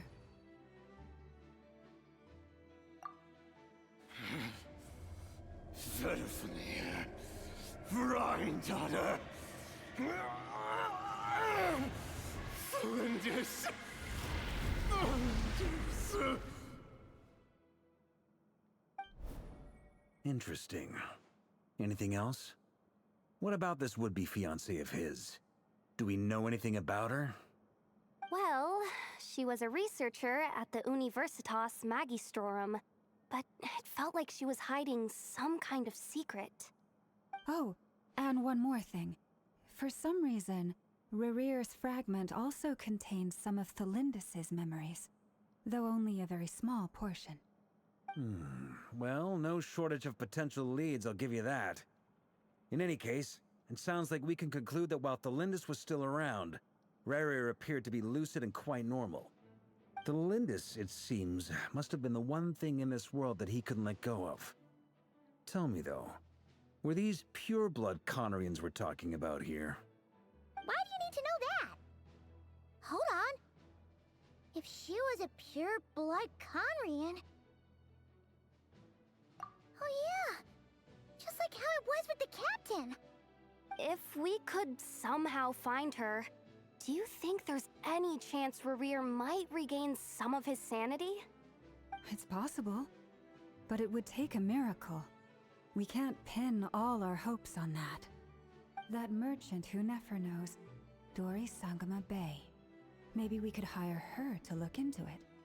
All right, then. Let's keep working in our separate teams.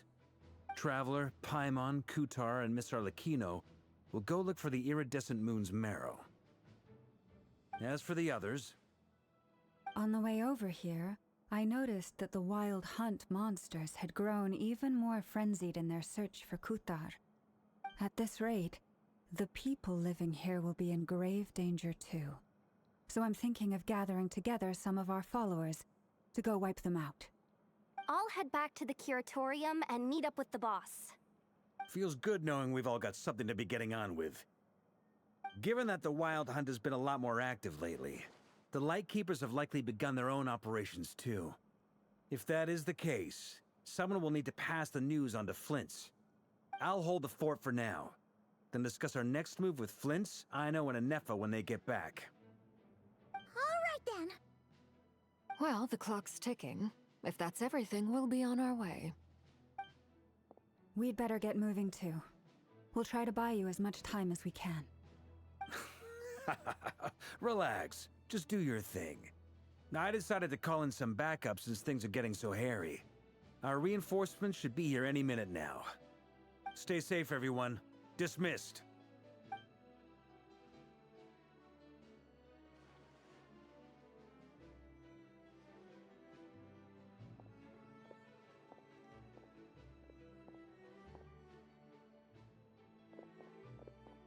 We're back. Did we get here a little early? Or a little late? A tad late. The others have already set off. To summarize, our resident moon goddess has found us a new ally, and Boss Nefer has uncovered some promising info. Everything going smoothly on your end? Not great. I don't know how long we can stall them for. The decoys are getting taken out way faster than we imagined. I'm gonna make some more later, but I need a timeout first. I'm so tired right now. Oh, right! Anefa, could you fill in Uncle Varka on what we just discussed with Flint's? Sure. Uncle Varka, you previously told us about how when you went to investigate a source of the Wild Hunt in Amsvartnir, you discovered that it was just a diversion. But according to Flint's intel, several outbreaks of the Wild Hunt had already occurred in 𝘺𝓵 in the period leading up to that. That was before 𝓕𝓪 had regained his body, when he was far from regaining his full strength. In other words, in theory at least, he still lacked the means to act in two places at once. Flins, with everything that's been happening, the Lightkeepers across 𝓕𝓭𝓬 are rallying to fight back against the Wild Hunt. They're gonna need your help. I know, I'm sure you're capable of coming up with something far more effective than decoys. But for now, you should stay here and get some rest. And Effa and I will head back over to 𝓵𝓱𝓐𝓬 to see if there's anything I missed. I told you Uncle Varka would say that, didn't I? A deal's a deal. Not a word about my snack intake for the next week. Database updated. Reliability of Aino's predictions increased. What does that mean?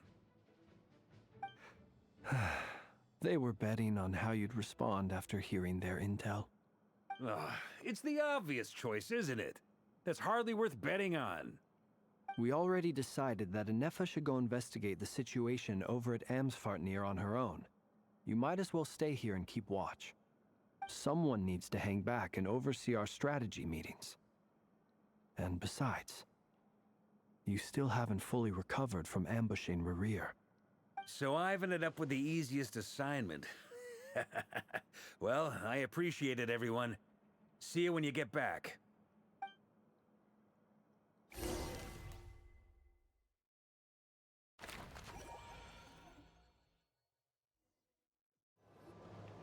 Here, this will serve as a good spot to cross over.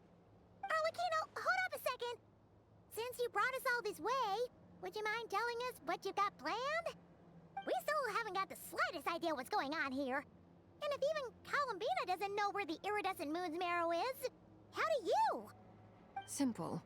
Because I am an inheritor of the royal bloodline of the Crimson Moon, and one of the last surviving embers of the two worlds' flames. Huh? Are you serious? As in, you're a descendant of that Crimson Moon dynasty we were just talking about? The one from ancient Khaenri'ah? Your surprise is understandable. I was also taken aback when I first learned of it. But the more I thought about it, the more I realized the signs had been there all along. When I was young, I discovered I could wield a very special kind of fire. It coursed like blood through my veins and smoldered away inside my nerves. What's more, whenever I experienced strong bursts of emotion or drew too deeply on this power, it was like some kind of presence within the fire would begin to gnaw away at me, consuming me from the inside out. Exactly. That is why my hands are like this, too. At first, I saw it only as a curse, but once I became a harbinger, the jester apprised me of the truth. Together with my own investigations, over the past few years, there are several things that I have gradually come to understand. For instance, take the so-called Crimson Moon. In truth, it is nothing more than the shattered remnants of the iridescent moon, fused with the abyss to prolong its lifespan. Since this blood flame was bestowed upon me by the Crimson Moon, it is a fusion of the iridescent moon's former power and the corruption of the abyss. You all understand the nature of the abyss well enough. I draw upon its power, and in return, it hungers for my soul. This strange blackness is the mark of corruption it has left behind. If I recall correctly, you once told me that if the corruption ever made it to your heart, you'd become a completely different person. Yes, and that's the reason I'm always careful not to push my power too far. It's essentially a never-ending tug-of-war. Whew. Sounds intense. Anyway, the rest of my story can wait. Is there anything else about the Crimson Moon or the iridescent moon that you're unclear about? Paimon has a question. So, the Crimson Moon that the Khaenri'ahs used to worship was actually the iridescent moon, right? Which was one of the three moon sisters. Does that mean that the Khaenri'ahs were to the Crimson Moon as the Frost Moon Scions are to the Frost Moon? So much of that history has been lost. We have no way of knowing exactly what they were like. But I would suspect that the Conrians weren't as devout in their moon worship as it might appear. The iridescent moon's remains simply served as their link to the Abyss. Later on, perhaps someone discovered a way to make direct contact with the Abyss. Or maybe there was some kind of ideological divide. Either way, a dissenting faction staged a coup and drove out the royal heirs of the Crimson Moon dynasty.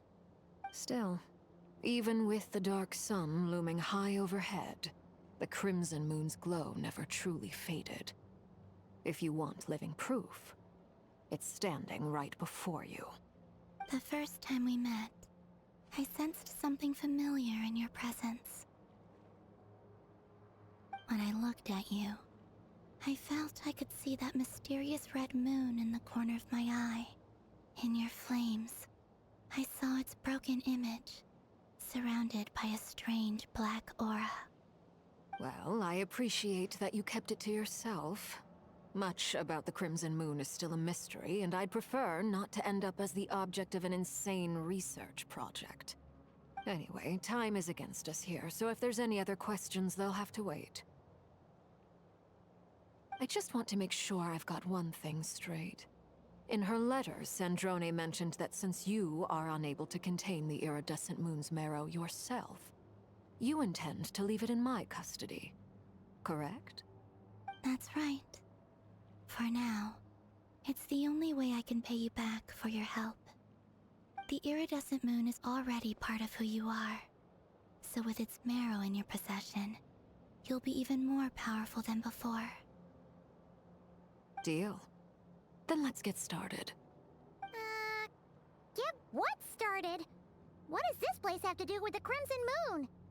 When I first became a Harbinger, the Jester gave me a book called 𝘠𝓫𝓭𝓏, also known as 𝓕𝓪𝓭𝓏𝓰𝓱𝓽. You should be able to buy a copy next time you're in Fontaine. It's a love story set in the Crimson Moon era. But setting aside the tangled romances of its characters, it also records a few interesting details. In the Crimson Moon era, or so the story goes, there was an orphanage that received children from beyond the bounds of this world, and subjected them to a peculiar induction ceremony. Beyond the bounds of this world? For real? And what kind of induction ceremony? The Crimson Moon sages looked beyond this world for beings with powers that surpassed the gods. But fearing they might lose control, they subjected these children to a process of refinement. They made these children crawl up a fireplace and kept asking them, "Have you died? Did you see it?" Until they finally admitted to having died and seen a crimson moon. The adults embraced the children who passed the ritual, telling them, "Within the fireplace, you have traversed the flames between two worlds. Here and now, you are born anew." The book leaves much unsaid, but I suspect that this was their way of branding the children they had enrolled, leaving an indelible mark upon them so that they would forever live in the Crimson Moon's light. That explains why I can't sense the Crimson Moon's marrow in this world. It makes sense that it would be sealed in a special space that can only be accessed temporarily through some kind of ritual. But there's no fireplace here. Do you see a chimney anywhere? Oh, are we supposed to build it ourselves? Okay, fine. Paimon will go find some bricks. That won't be necessary. The fireplace is purely symbolic. The key to the ritual is crossing the flames between two worlds. In other words, the flames that burn within me. Those burned away by such flames leave behind a kind of ghostly afterimage in the world. In the days of Conria, people believed they could be used to bridge the gap between the two worlds of life and death. In short, I can open a passage to that space for you. That's the easy part. The catch is I'll need to stay on this side to keep the passage open, so I won't be able to come with you. Once you're inside, you'll have to find your own way. Very well. Then I'll open it up. Traveler, spare me a little more moonlight if you would. I may need it.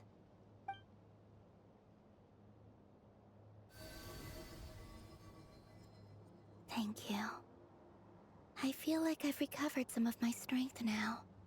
It should be enough to move us across short distances and confront whatever dangers might await.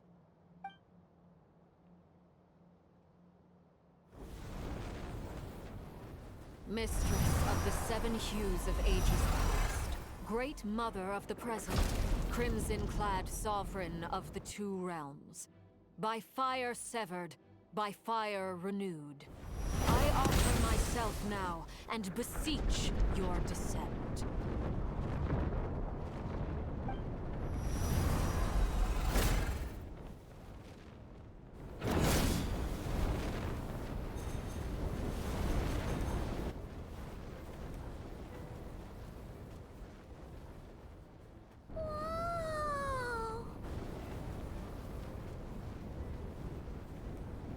One word of advice.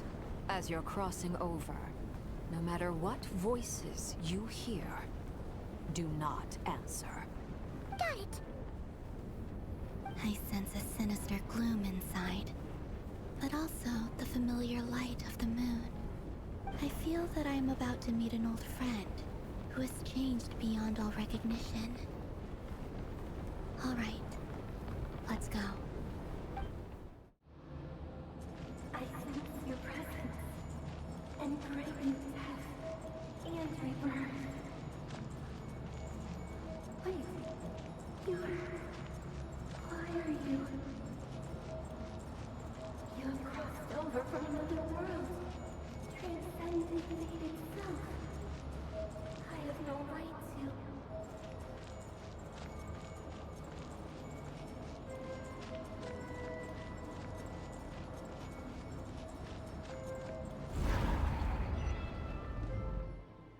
Hey! Look up at the sky! A red moon! This must be the spot, right? Is that the abyss? It's practically filled the entire place! What now? What a tragic sight. Fragments of your broken body, seized by the abyss, and hung up aloft like mummified remains. Iridescent moon, was this truly what you wished for? Careful! There's something spooky about this place. Feels like something is lurking in the fog. Paimon's right behind you. Whatever you do, don't run off without her.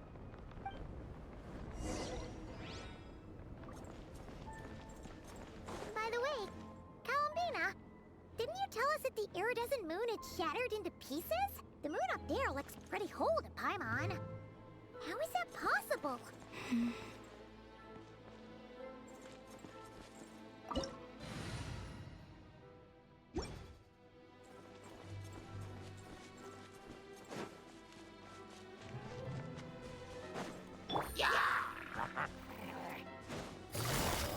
Gotcha. Stand with me. Close your eyes. Be silent. To dust.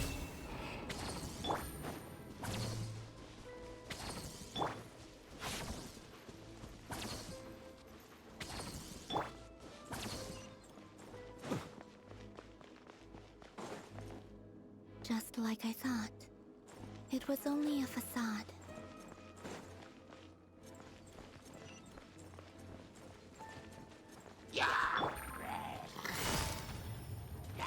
Quietly now. Lightning terrified! Wing done water bomb! Chew on this! Close your eyes.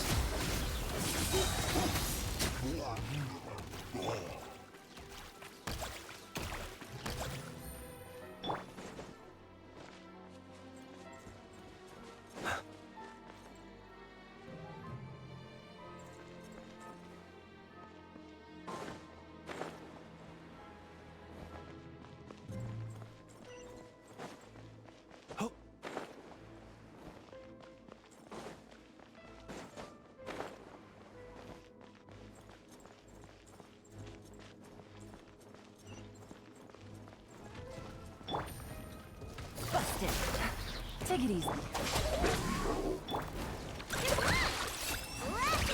Be silent.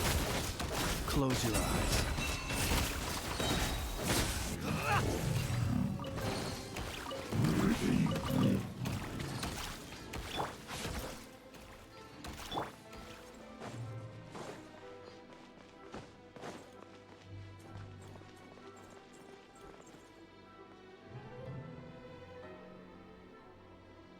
Huh?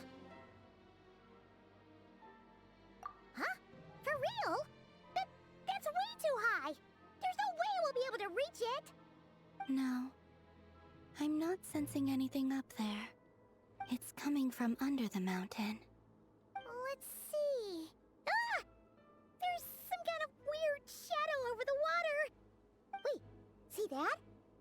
Looks like a mechanism of some sort. Let's check it out!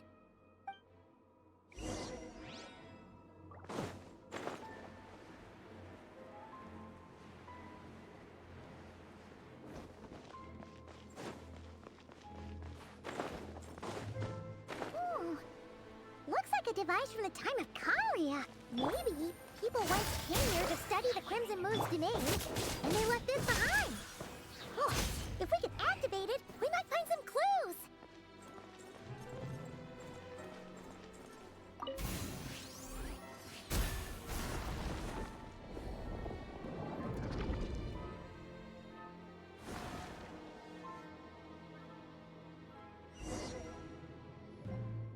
Hey, look at that! Now that the mechanism's running, the shadow in the water looks different. Do you think these mechanisms might be the key to unlocking the secret? Let's try to find more of them! Felindis, we'll leave the rest of the research in your hands. We'll be heading back now. I hope this isn't ruining date night. Ugh. Mind your own business. Just leave me some snacks on the table. Felindis? Is that 𝓕𝓪𝓭𝑗's girlfriend? How come we're hearing her voice here? Oh yeah!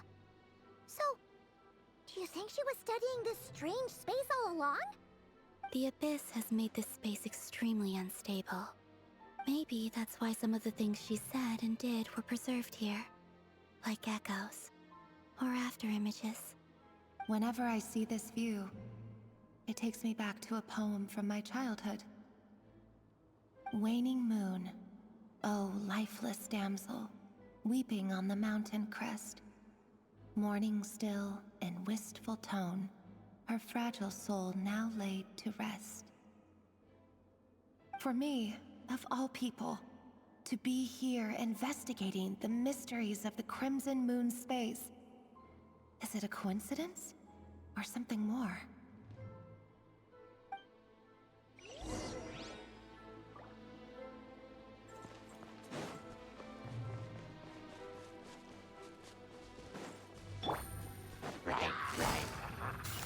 Gotcha! Out of my way! Observe.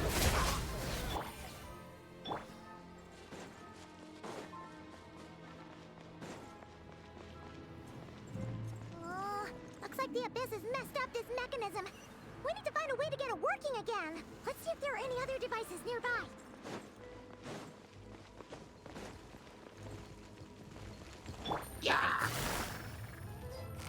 Quietly now. Our bond is strong! Look, the rainbow! Be silent. Night falls.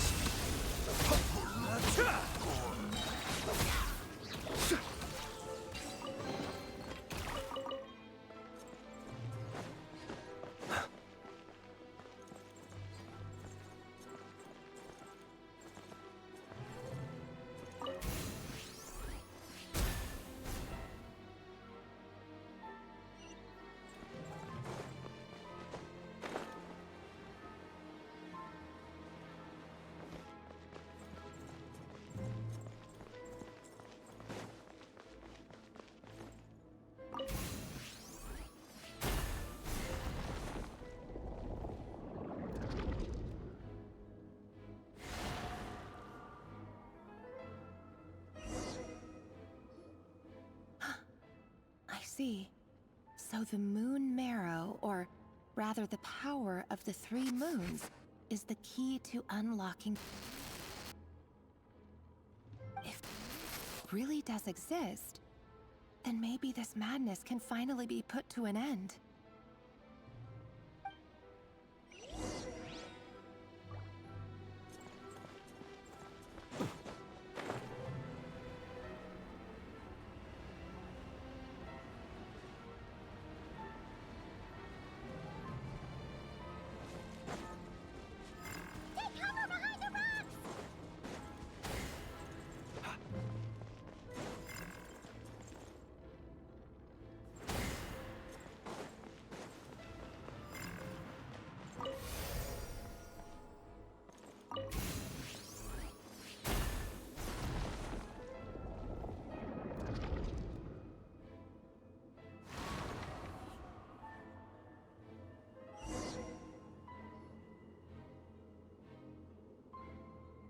With the Abyss inhibitors in place, I should be able to access the chamber with the moon marrow.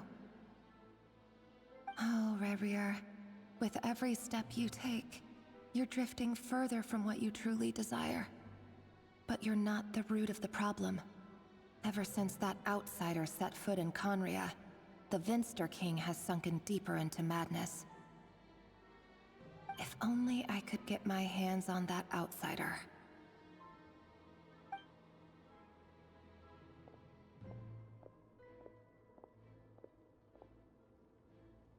Hey look! The moon's reflection is back to normal! Felindus's voice mentioned a chamber with the moon marrow. Do you think maybe it's hidden in the moon's reflection? It must be. For within it, I sense the fragile aura of a dying soul. Then there's no time to lose! Let's go!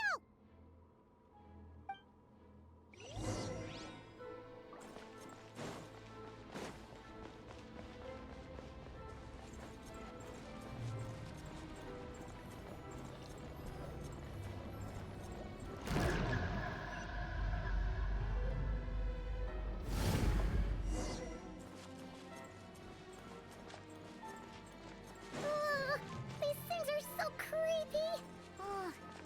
Looks like we'll have to destroy them if we want to get to the iridescent moon's marrow.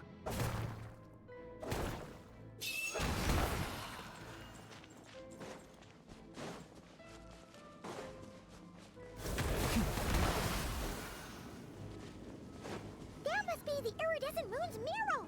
Oh, but we'll need to destroy these things before we can reach it!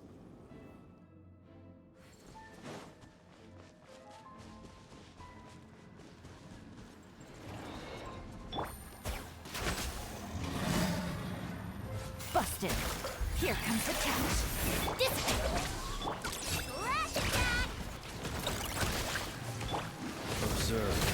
Be silent. To dust.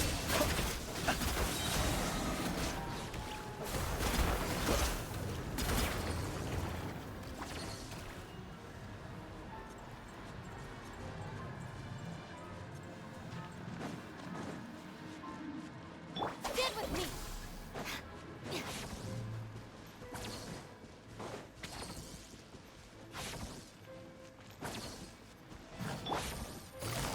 Gotcha.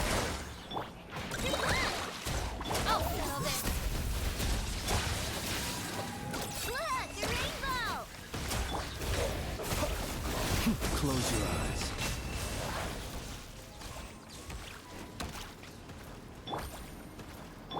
The bond is strong.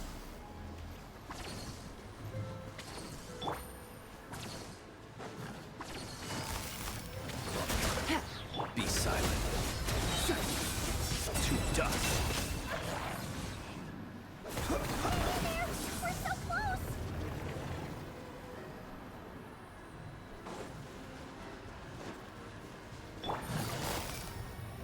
Busted. Stand with me. Things are about to get dicey. You on this! Flash attack! Close your eyes.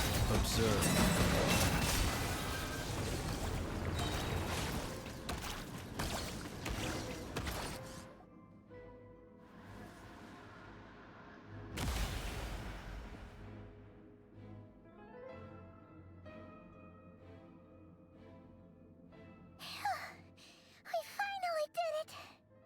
the iridescent moon's marrow, still burning away like an undying flame, yet now contaminated by the abyss. It has taken on a new form entirely. If we can purify the abyssal power within, we should be able to obtain its untainted essence.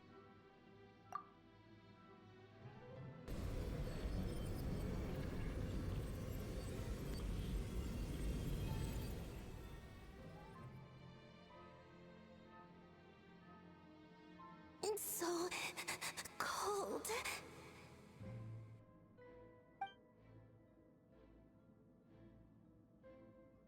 Is it you?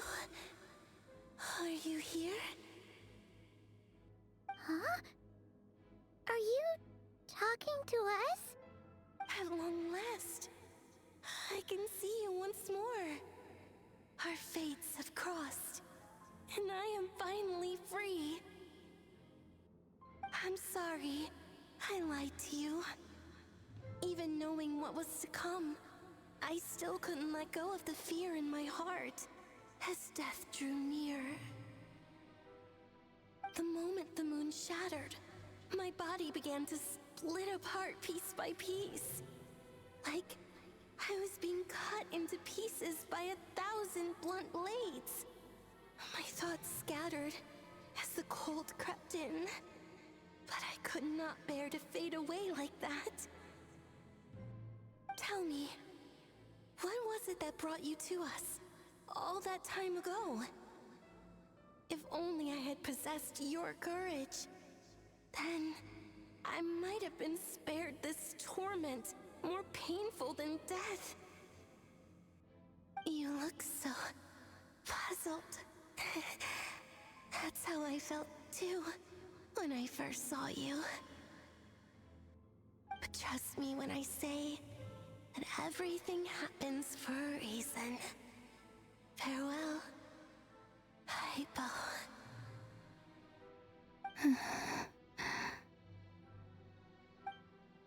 What was that all about? Was that the goddess of the iridescent moon? Oh, it sounded like she was speaking to a long-lost friend. But none of us have ever met her before, right? Perhaps. She took me for the goddess of the frost moon she once knew. For a fading soul like hers, our auras must be too similar to tell apart. But anyway, we've got the iridescent moon's marrow now. That should help you regain your strength, right? Alright, time to leave this place and meet back up with 𝘕𝓚𝓏. Let's go!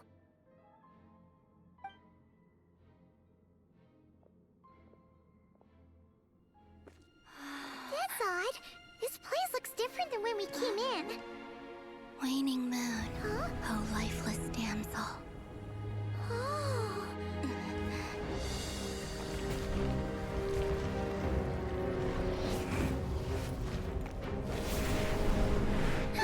Hurry! The place is collapsing!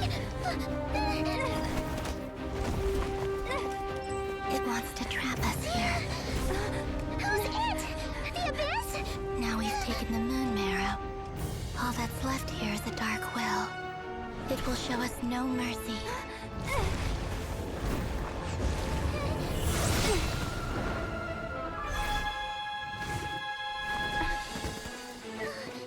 Give it back! The crimson moons! My marrow! My heart!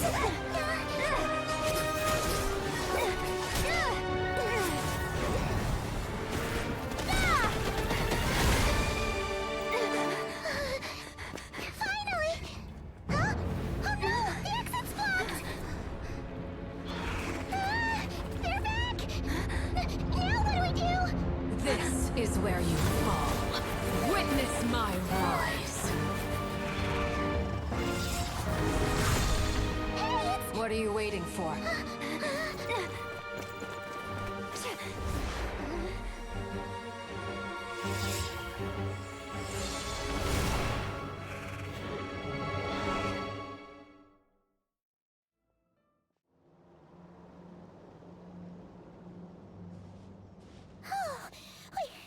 We made it! Was that you, 𝘕𝓚𝓏? Did you save us?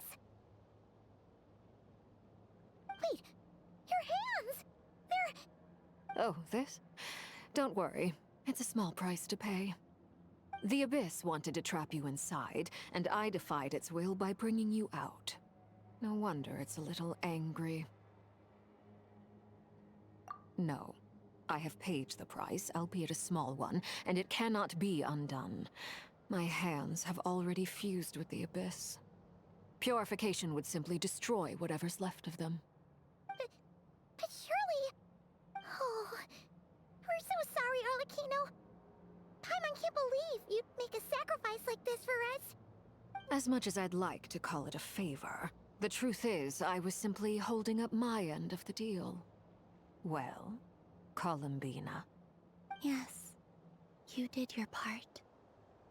And as promised, I will leave the iridescent moon's marrow in your care. From this day forth, may the two worlds' flames burn ever more brightly.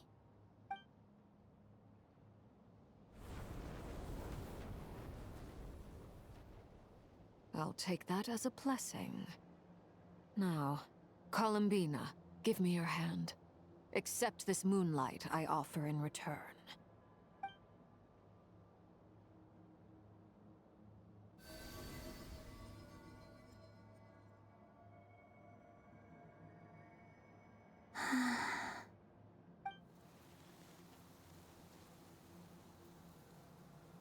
Feeling stronger? Hey, 𝓕𝓵𝓮𝓰, are you okay? I'm fine. Our powers are a little at odds, that's all. By the Frost Moon's authority alone, wielding the power of the other moons was always going to be a stretch. Still, I think it's fair to say that your strength has returned. At least to the level it was at as 𝘧𝓪𝓭𝓮𝓭. It's still not enough. There's no way I can hope to challenge 𝓕𝓪𝓭 like this. Just one more ray of moonlight, if you would. It's okay. I can take it.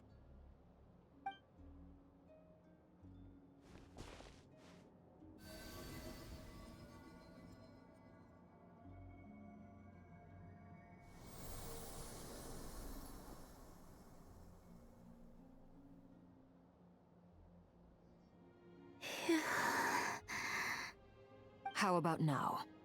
Fighting fit? At the very least, I won't have to stay hidden like before. I want to see him gone from 𝘕𝓪𝓭𝓏. The 𝓕𝓪 of 𝘧𝓪𝓬 and his wild hunt must be sent back where they belong. Well, it's good to have something to aim for.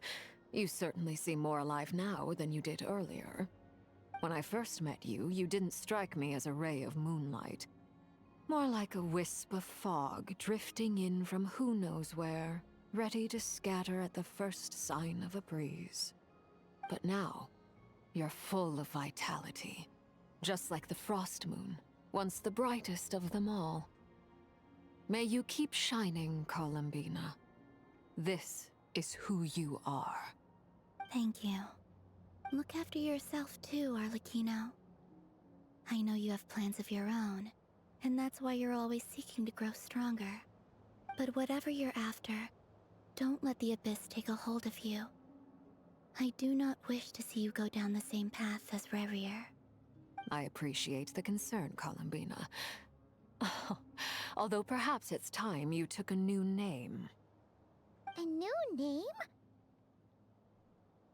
𝘧𝓪𝓸𝓷𝓵𝓲𝓰, the Moon Maiden, 𝓕𝓵𝓮.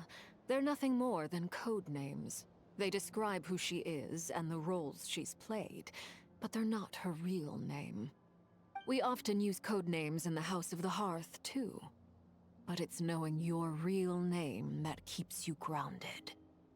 Up till now, you've been living a wandering life, so you've probably never really cared. All I'll say is this. Once you've defeated 𝓕𝓪𝓭, give it some thought. All right, that's it from me. I'll get you back safely first, then go meet up with 𝘧𝓪𝓭𝓮𝓭. You're the best! I appreciate the gesture, It speaks to your good character. Anyway, let's get going. There are more urgent things to do right now than trade compliments.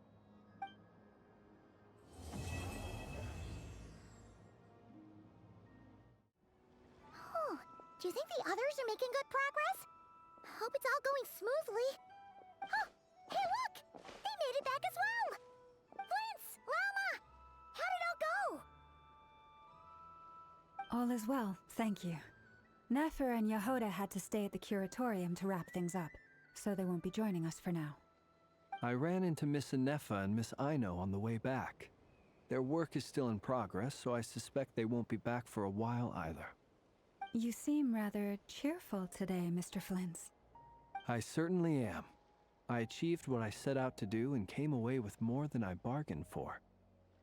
Fighting alone can get quite tedious, but I had the good fortune to run into a pair of brave young warriors. We meet again. How have you been? 𝓬𝘪𝓸𝓸𝓷𝓵𝓲𝓰𝓪! What are you doing here? That would be a natural assumption to make. It's also the correct one. These two courageously lent me a hand while I was fighting the wild hunt. When they told me they were 𝘧𝑪𝑗𝑠 colleagues, it all made sense. And given how people of outstanding talent tend to cross paths, it's no wonder you're already acquainted. So, who's your travel buddy, 𝓬𝘪𝓸𝓸𝓷𝓵𝓲𝓰? Why don't you come and introduce yourself?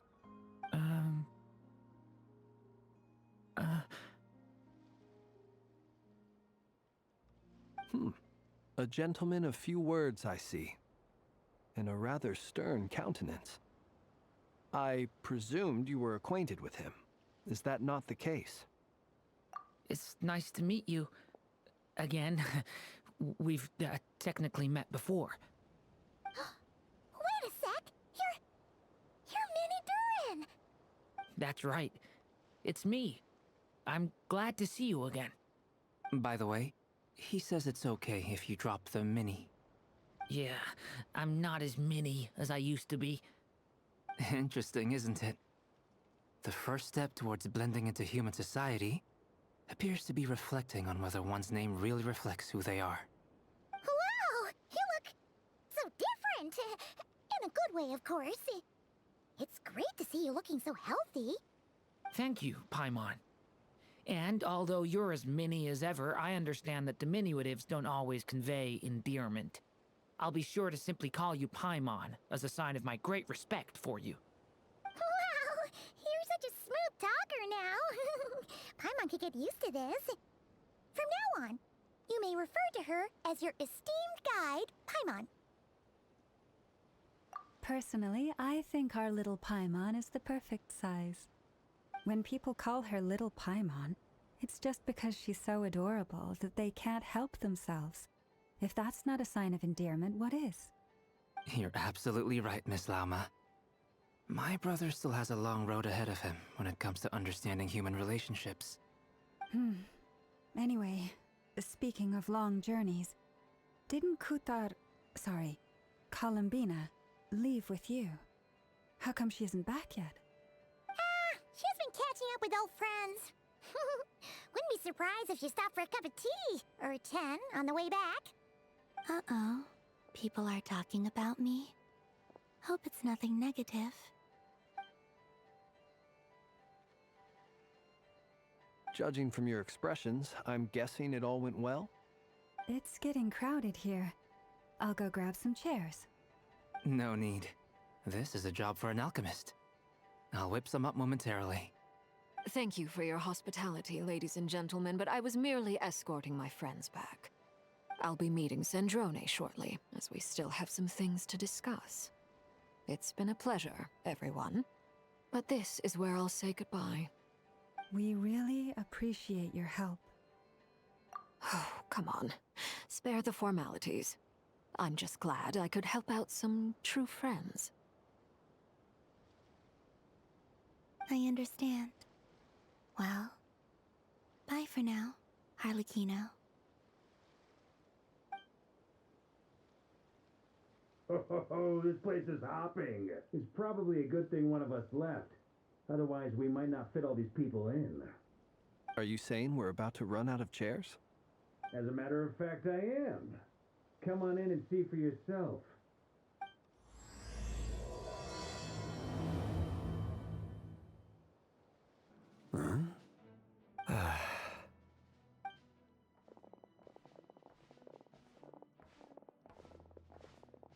I overheard your little chit-chat outside, by the way. With Miss 𝓕𝓵𝓮𝓰's colleague gone, we should be back to the original crew plus the other colleagues I brought in. Though, it looks like we have another new face. Someone else managed to rope in a colleague too? Frankly, you and Paimon are the only people I know here. This here is 𝘕𝓪𝓭𝓮𝓰, colleague of Teyvat's greatest guide, Paimon, and greatest adventurer, the Traveler. Well, not exactly colleagues, more sort of friends. When someone else jumps in to do the announcing, you know you're speaking to someone important. Let's hear what he has to say. Note to self.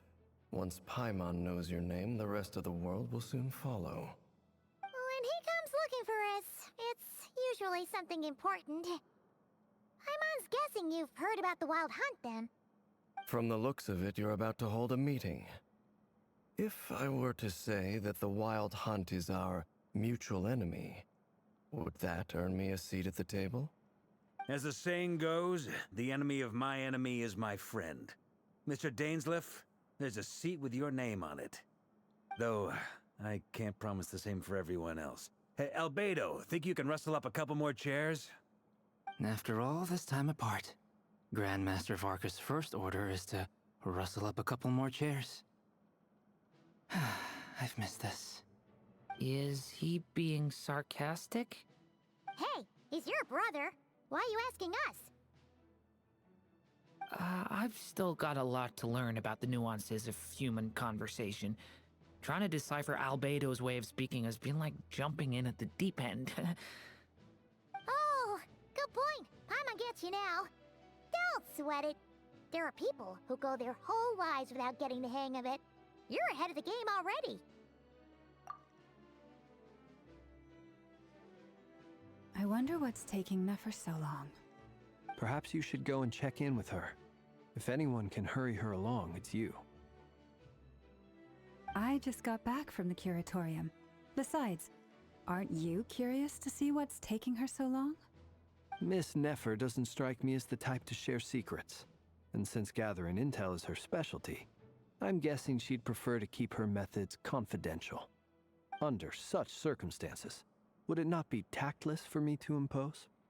Oh, but it's fine for me to impose. What can I say?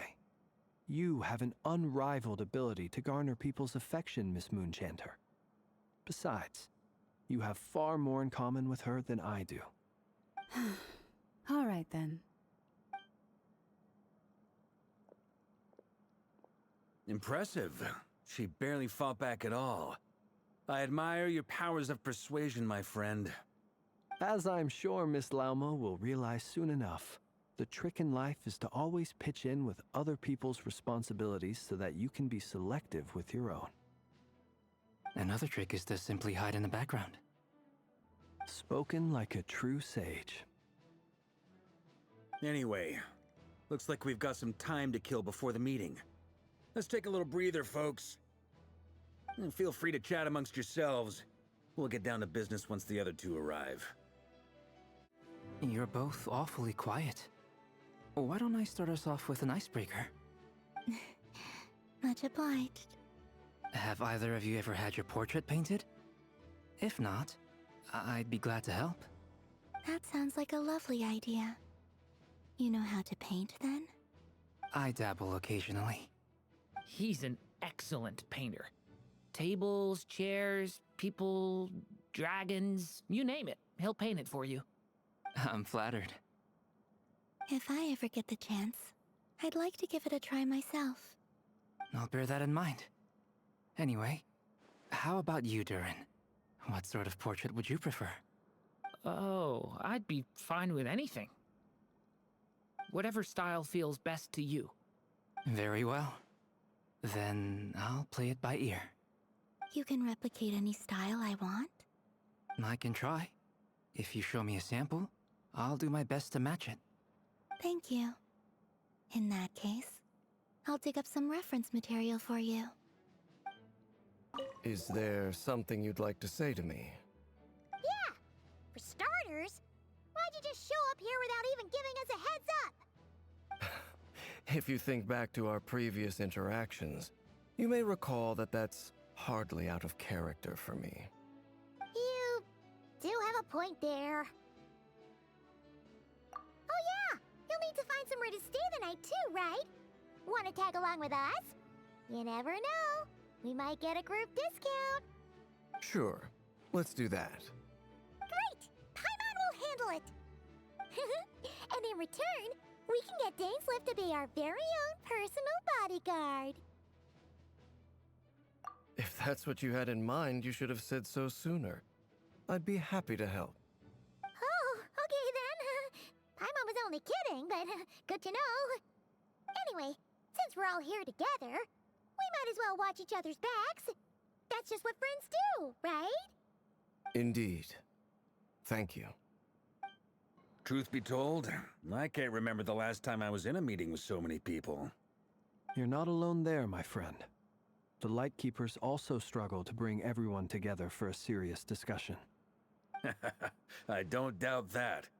I've only ever met two 𝘕𝓸𝓸𝓸𝓸, one being you, and the other being that young guy, 𝘕𝓸𝓭𝓭. 𝘕𝓸𝓭 is a good apple. I'll give him that. He's kind, honest, and regularly delivers supplies to my lighthouse. A true ratnik to the core. In that sense, he puts me to shame. So you're what? A fake ratnik? That's what it sounds like you're saying. But I get the feeling that's not quite what you meant. Come on, why the awkward silence? Sorry. I'm not even gonna bother trying to hide it.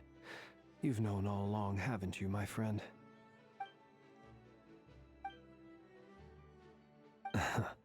Now that was an awkward silence. Let's just keep this between ourselves. Probably best if 𝘕𝓸𝓭 doesn't know, huh? That goes without saying. Gotta be careful what you share with youngsters, after all. Anyone else in the know? Let me guess. The Traveler and Paimon? It's dangerous being too sharp for one's own good, you know.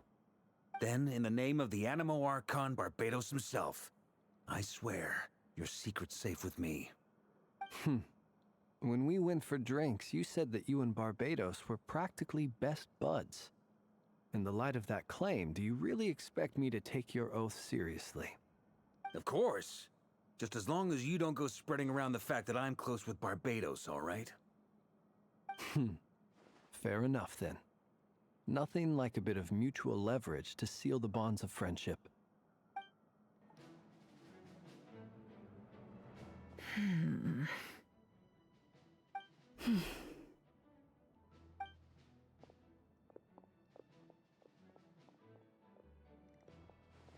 Ah, Miss Nefer.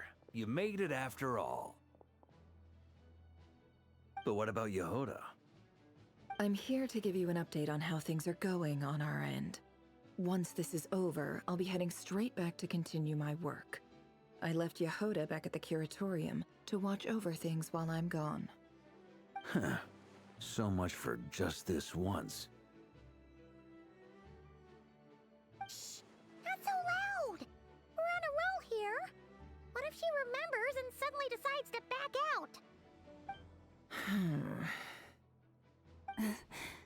Did you say something, Mr. Varka? Huh? I didn't say anything. Right, Flints? Must have been a frog. They get so noisy around here at nighttime. It's like they're putting on a concert in the background. Anyway, before we begin, there's a few introductions to make. Let me start by saying that it's an honor to be speaking before so many distinguished colleagues and collaborators. First up, we have Miss 𝓠𝓪𝓭𝓮. As Moon Chanter, she's the leader of the Frost Moon Scions, a local religious community in 𝘺𝓵𝓬. Then there's Miss Nefer, boss of the Curatorium of Secrets, an intel gatherer extraordinaire. Nefer is leading the investigation into 𝓬𝓪𝓭𝓮's background, assisted by 𝘠𝑬𝑗 and 𝓠𝓪𝓭𝓮. From the little I've heard, they're making some great progress. Over here, we have Mr. Flintz, a ratnik and guardian of the abandoned lighthouse. In our last operation, he courageously distracted the Wild Hunt to buy time for the rest of us. For those of you who've never met, this is Mr. Albedo, a renowned alchemist and captain of the Knights of Favonius investigation team. By his side is a new face for us all, myself included, Mr. Durin, who's come to lend his aid. Next up, we have the Moon Maiden and former Fatui Harbinger, Miss 𝓕𝓵𝓮𝓰. Then we have the Traveler, who's earned more titles than I could possibly hope to list out, so I'll spare you the rundown. And 𝓕𝓼, the ultimate travel companion and quite possibly the best guide in all of Teyvat. Wow! That's a lot of people! Great turnout! Miss Nefer, it looks like you might have another job coming your way, so, congratulations on the booming business, I guess. You think I haven't got enough on my hands as it is? Who's looking for me now? That would be me, Miss Nefer. I have a commission for you. And you are? Who I am doesn't matter right now. What does matter is that I'd like you to gather more intelligence about the 𝓕𝓭 of 𝓳𝓪𝓭𝓮. Well, it's not as if we never take on anonymous commissions. But in your case, I'll have to decline. I'm gonna take a wild guess and say your job's probably more hassle than it's worth. Something about you seems like bad news. It's my eyes, isn't it? 𝓕𝓵𝓮, I assume. And what's with the mask? Are you trying to hide your identity? In any case, the fact that you're even still alive raises an awful lot of questions for me. My name is 𝓕𝓪𝓭𝓮. And yes, I am from 𝓕𝓵𝓮. As I'm sure you're aware, the 𝓕𝓭 of 𝓳𝓪𝓭�'s real name is Rerir. He was once an acquaintance of mine. Really? Then you must have been quite an influential figure yourself. You flatter me, but none of that matters anymore. My point was simply to clarify why I have asked Miss Nefer to investigate Rerir's background. So you're both from 𝓕𝓵𝓮, and it sounds like you used to be friends? What am I missing here? Surely you already know how he became one of the 5 sinners. I'll tell you everything I know. The history of 𝓕𝓵𝓮, the names and identities of the 5 sinners.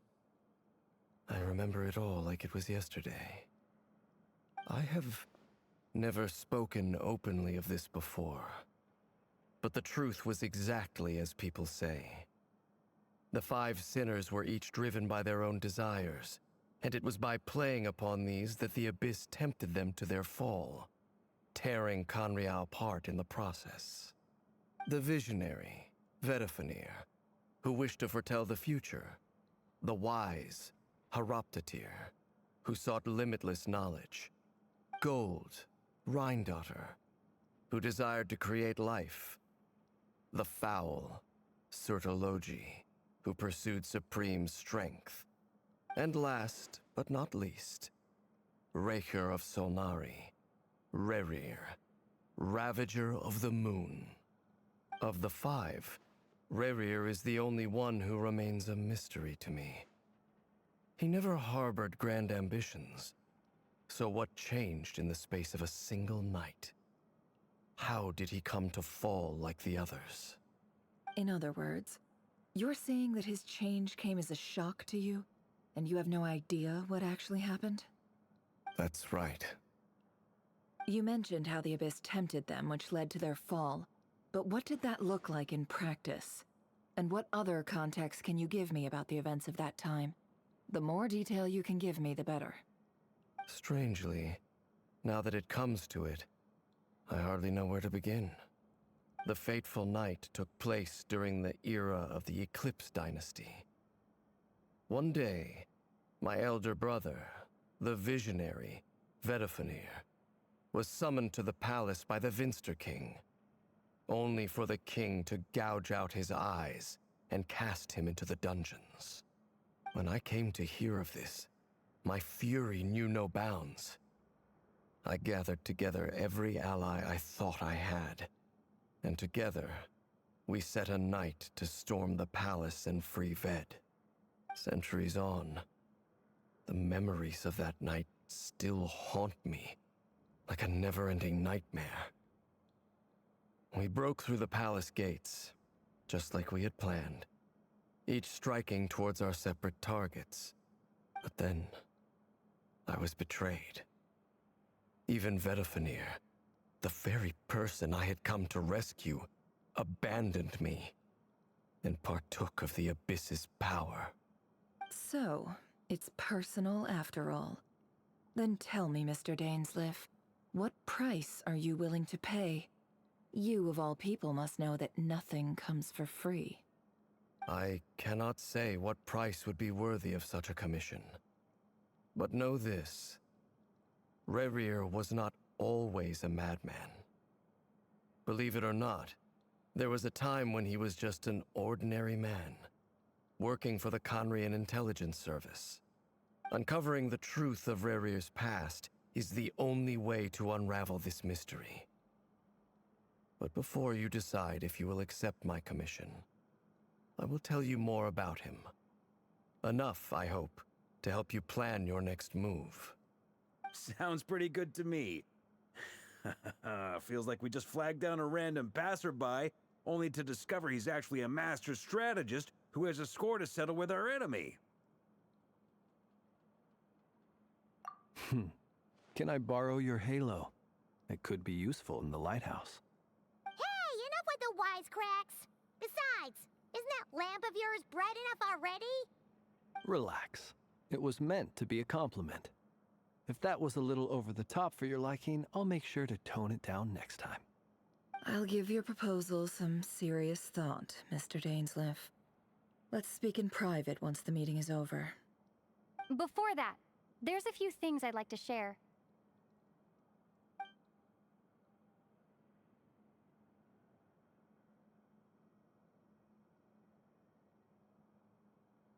Now that we've united the hearts of the three moons, your power should be greatly enhanced.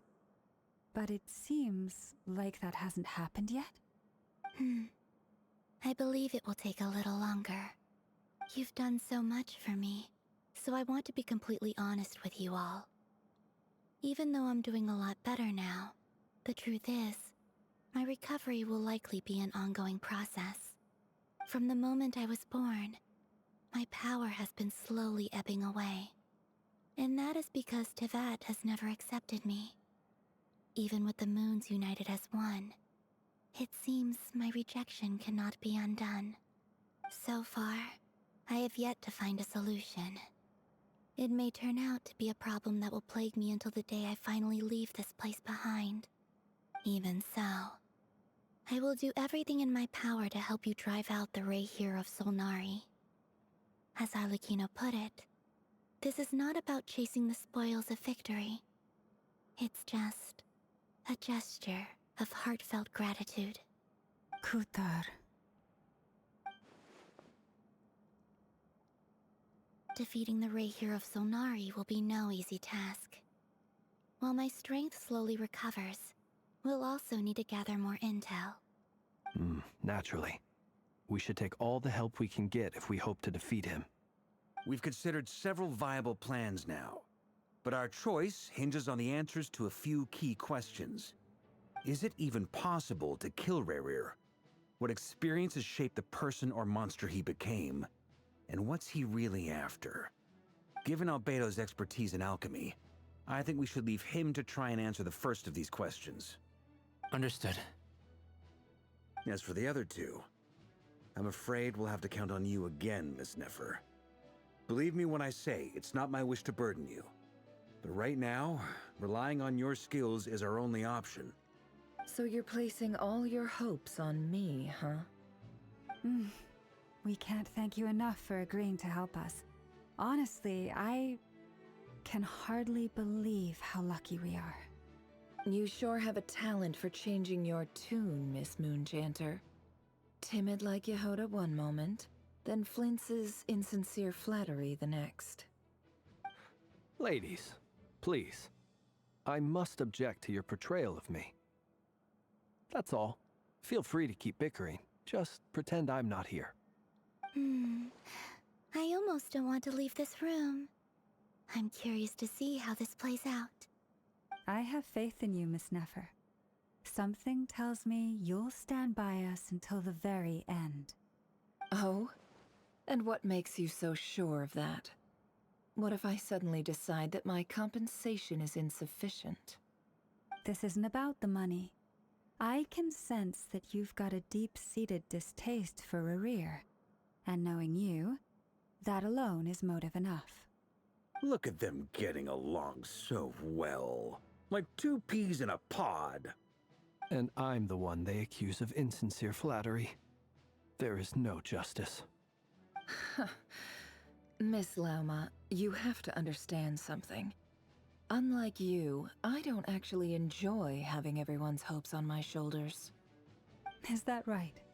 Well, maybe the fact that I'm willing to put my hopes in other people says more about me than you.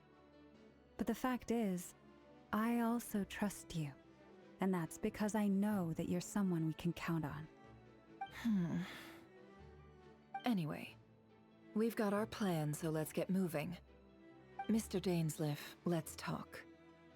And Traveler, once we're finished, if you've nothing else planned, I'd like you to come with me. This whole experience is teaching me a lot. For instance, I now know that when other issues come up in the future, I'll have far more luck getting 𝓠𝓵 to convince Miss Nefer than trying to do it myself. Hate to say it, friend, but that's one of the funniest things I've heard in a while. Why? You think I've got it wrong? Quite the opposite. But what makes it so hilarious is how long it's taken you to realize.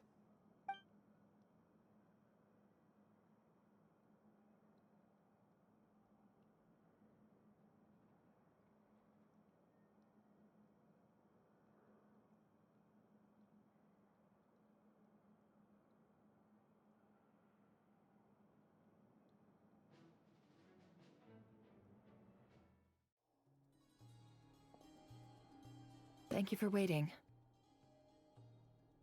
It's okay. We actually used the time to help 𝘕𝓪𝓭𝓮 get a room at the hotel. That's very considerate of you.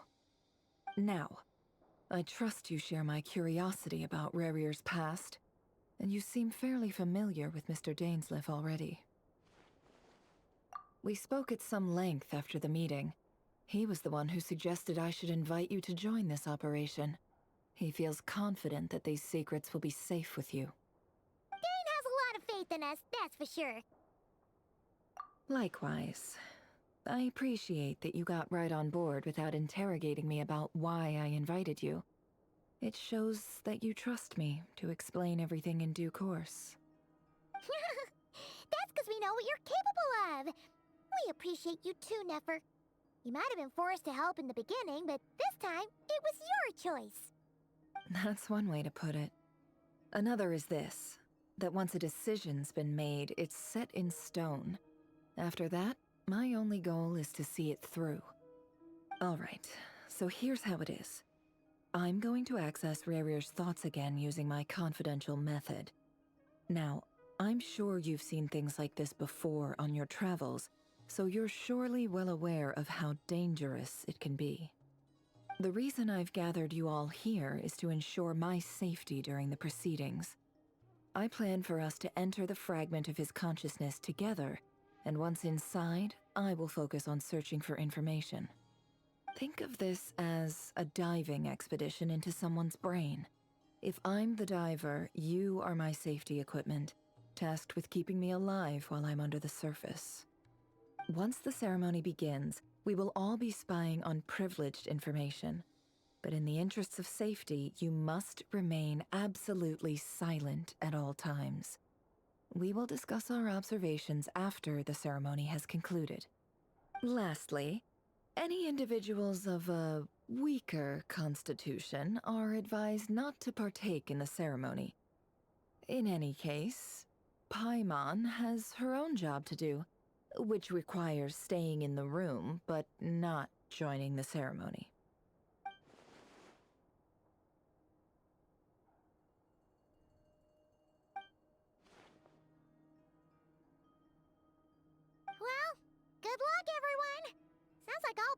can do is cross our fingers and root for you guys.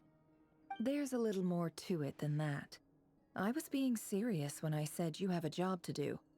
While the rest of us are inside 𝓕𝓪's mind, it's imperative that we have a team member on the outside. In the event that something goes wrong, you will be our first responder. I don't anticipate any issues, but the extra level of safety will be greatly appreciated. I second that. This is a dangerous operation here, and you're our whole rescue team. That's pretty much the most important job in the crew. So, Paimon's like the lifeguard? Yeah, that makes sense. All right, got it. Good. Please, take a seat. We'll get started momentarily.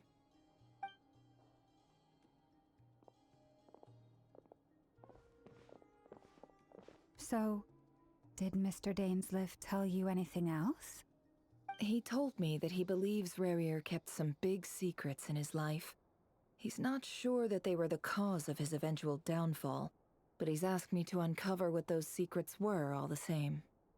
But surely you're not planning to go through with this, no matter the cost. If you think that, you'd be overestimating me. I'm a businesswoman, not a mercenary. But I do have my own professional reasons for taking this job. You think I'd turn down the opportunity to get a first-hand glimpse into 𝓕𝓭𝓮 history? No chance. Well, as long as you don't let morbid curiosity get in the way of safety concerns, we're good. We'll do whatever we can to help you. You're such a killjoy.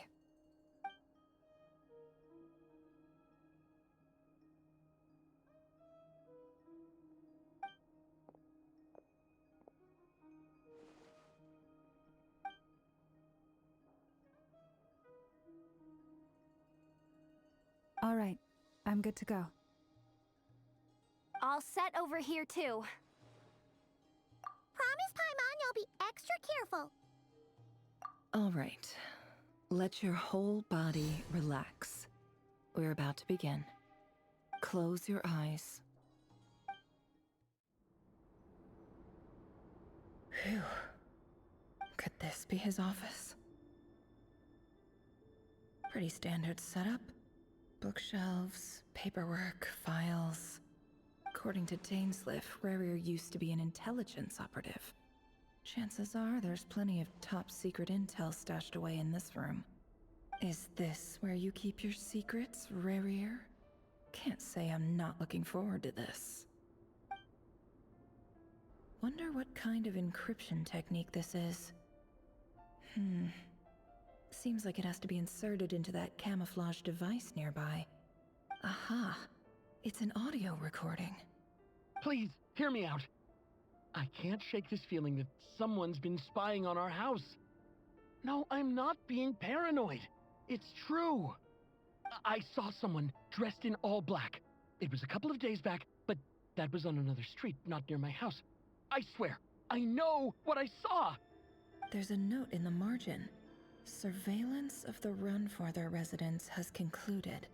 We apprehended the target and filed the mission report last night. Could the voice in the recording belong to one of 𝓕𝓪's targets? A file tucked inside a folder. The title reads, Dear Breakfast Shop Owner. It's a list of names. But at this stage, I have no idea who any of them even are.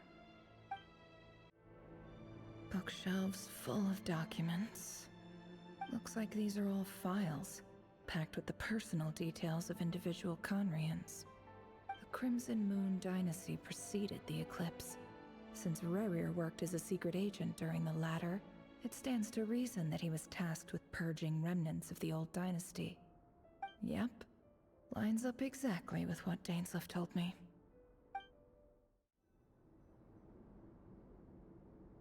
Today's files are in. Time to wade through them, just like usual. Male, 51. Occupation, cook. Confirmed Crimson Moon descendant. Has maintained frequent contact with other descendants over the past year. Poses a threat to the dynasty. Neutralized.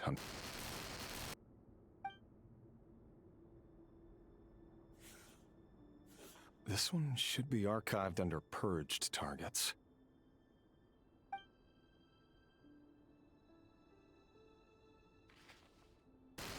Female, 23. Occupation, office clerk. Confirmed Crimson Moon descendant. Has maintained frequent contact with other descendants over the past year. Poses a threat to the dynasty. Neutralized.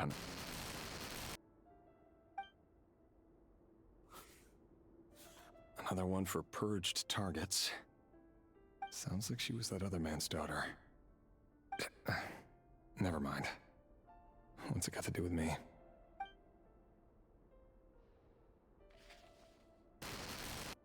Male, 40. Occupation, teacher. Confirmed Crimson Moon descendant. Has been observed making contact with other descendants during the past year. Poses a threat to the dynasty. Neutralized on... Just another nobody for the archive. Come to think of it, I remember surveilling this man. A case like his never would have been considered a priority in the past. Huh. He barely even interacted with other Crimson Moon descendants.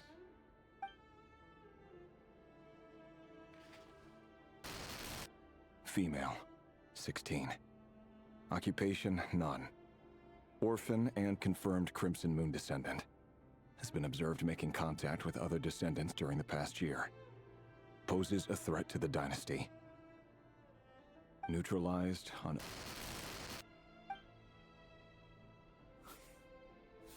Filed. I have no recollection of this girl. None whatsoever. She doesn't seem to be anyone important, but then again, how many of them really are?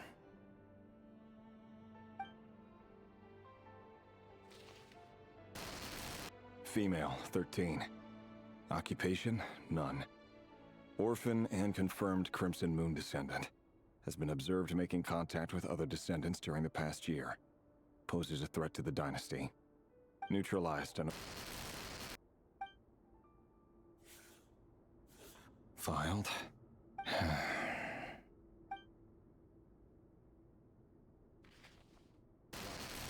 Male, 11. Occupation, none. Orphan and confirmed Crimson Moon descendant.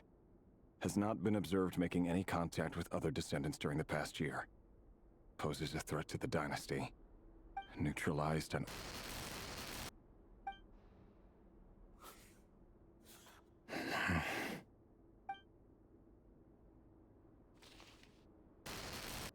Male. 6. Occupation, none. Orphan and confirmed Crimson Moon descendant. Poses a threat to the dynasty.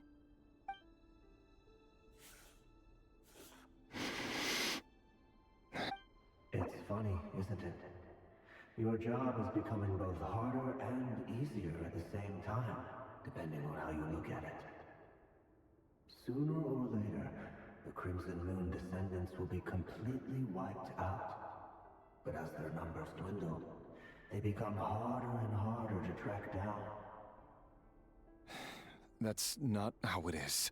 Fortunately, however, most of the able-bodied adults have already been taken care of. The remaining weaklings will be increasingly easy to deal with. No! No. My job is to ensure the survival of the Eclipse Dynasty.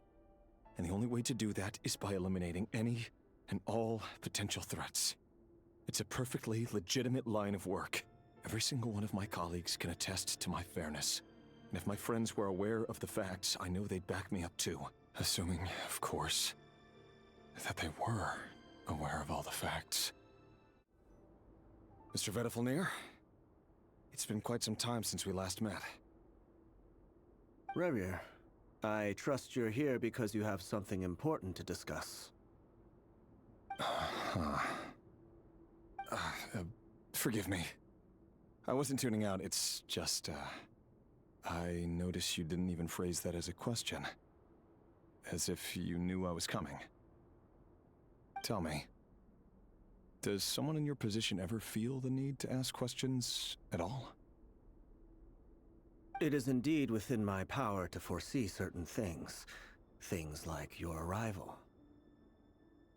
I was just thinking, it won't be long before I'll be inviting both you and Dane to my wedding. That isn't a lie, but nor is it a fact as such. It's a wish, isn't it? No fooling a prophet, is there? Ever since that day we met for drinks, I knew it was only a matter of time before you came looking for me. Does it feel good? Knowing how the future will unfold. I'm afraid the notions of good and bad fail to capture the complexity of what such a power entails. Once you've seen what will come to pass, it can be all too easy to succumb to fear and melancholy. Unless, of course, you learn to abandon these feelings.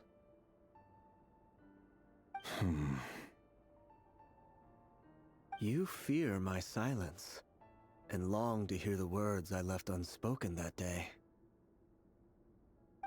That's right. You must have noticed my reluctance to broach the subject, and the reason is simple.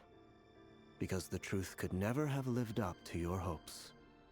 For both our sakes, such words are better left unsaid. The burden of prophecy was never meant for your shoulders. So who exactly do you deem worthy to hear your prophecies? None but our exalted king? Or rather, our king as he once was. You're closer to His Majesty than I am. You must know better than anyone how much he's changed. You say that as though it is to my benefit. Yet precisely because of that, I dare not speak rashly. A king can turn out to be the most virtuous of rulers, or a tyrant more terrible than the most vicious of dragons. You are so wise and far-sighted, yet still you would have me live in fear of the unknown? You make a fair point. Especially given my silence alone was all it took to send you spiraling downwards. Very well then. Let me offer you some advice. And I say this not as a prophet or a visionary, but simply as the brother of your friend. For many reasons, there is very little chance of your marriage ending in happiness. If happiness is what you seek, you should find another fiancé.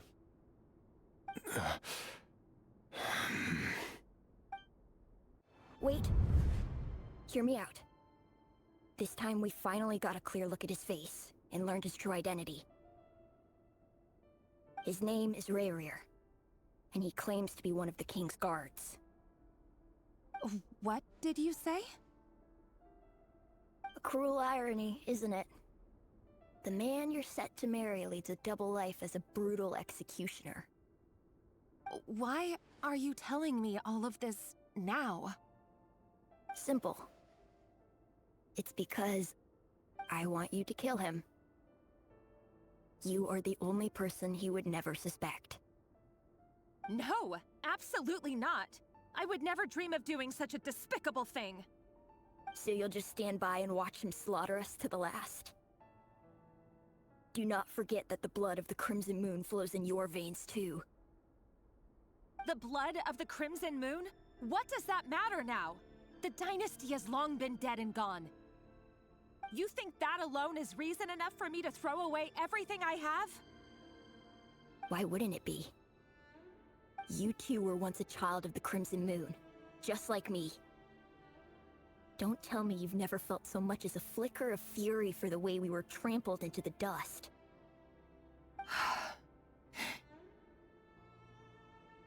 As long as you promise to abandon this pipe dream of restoring your dynasty, I can try to persuade him.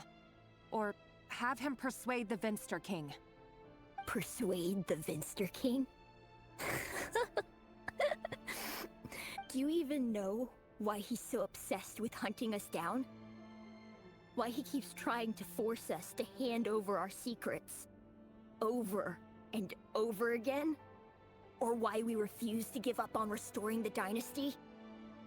The 𝘧𝘪𝓭𝓮. A blind fool. His eyes clouded by powers from beyond this world. A petty little man with a miser's heart.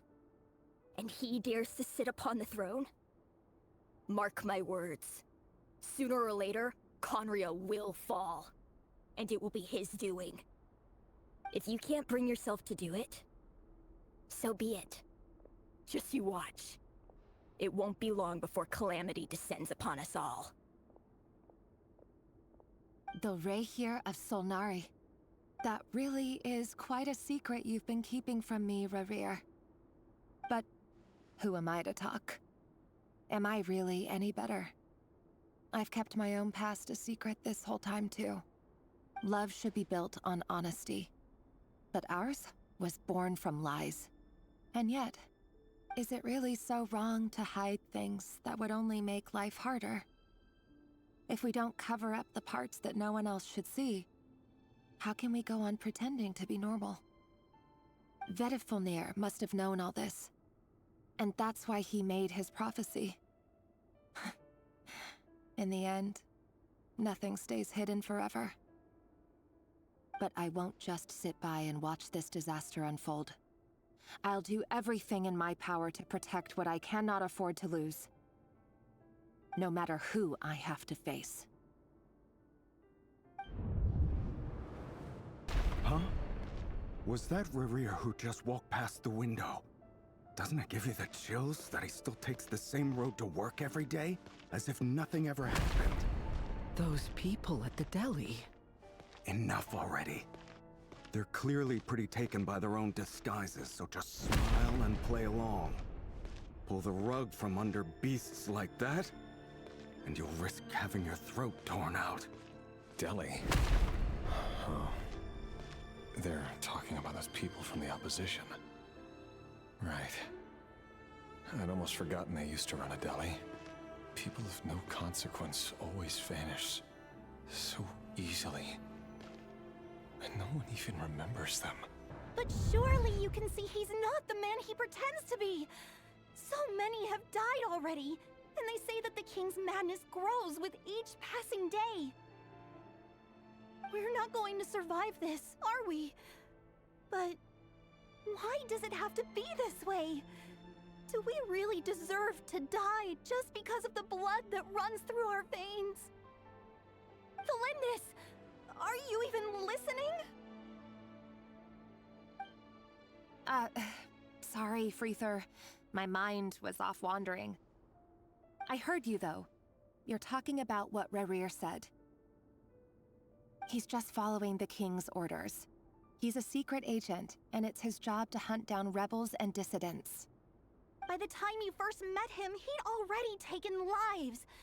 Maybe he was using you from the very beginning. No. 𝓕𝓭𝓏 has no idea I have anything to do with the Crimson Moon.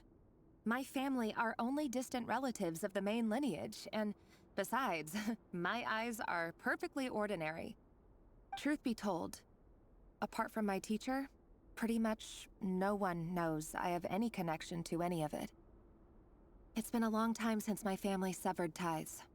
But as 𝓕𝓭𝓏 said, who could possibly talk sense into that raving lunatic of a king? No one. I'll work something out. Trust me, I'm with you all. But for now, you need to keep yourselves hidden. Don't let anyone find you, anyone at all. Don't forget that 𝓕𝓭𝓏 is an Eclipse operative. You need to be extra careful when he's around. And when I am too. For now, don't come looking for me. And if anything happens to me, just act like we've never met. If even you can't escape this, what hope do the rest of us have? But after all this time together, surely he wouldn't lay a hand on you. I won't speak in his defense, nor can I give you a clear answer to that question. But I'll do everything I can to put an end to this. Here, Hold on to this. If an opportunity to escape presents itself, take it. You'll be glad you took some spare change. You call that change? But what about you? I've got a job, and there's still money coming in. But you can't go anywhere right now. Please think about yourself for once. Another day, another round of assassination training. Training ground is just beyond this hidden passageway. When you kill a person, doesn't it bother you when you end up covered in their blood? Why would it? Aren't we all just walking blood bags? But not everyone is accustomed to hunting down others like prey. You've been a hunter for so long now, you seem to have forgotten that most people don't just go around killing one another. Leave me alone.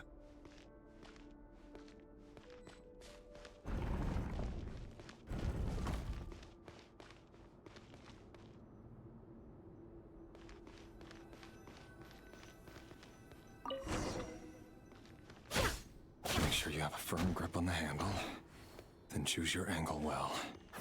Keep your movements light and brisk. I pray won't sense a thing. I doubt that. I'll bet no one's ever died a quiet death at your hands. I work clean. No traces.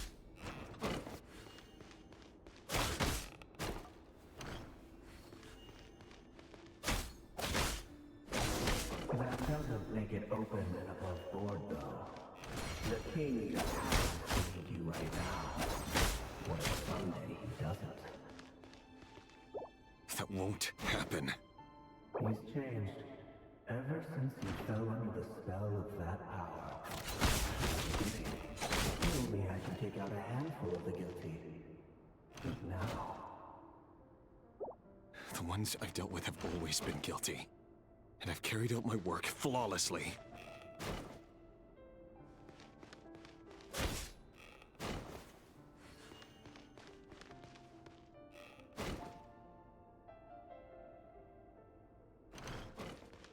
It all adds up.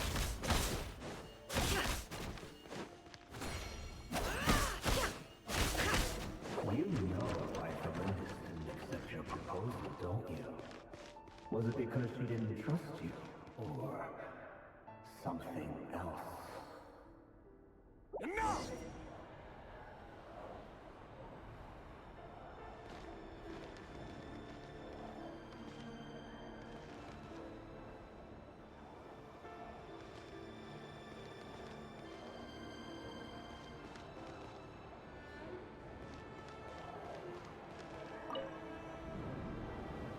𝓕𝓪𝓭𝓮, do you still remember Orlog?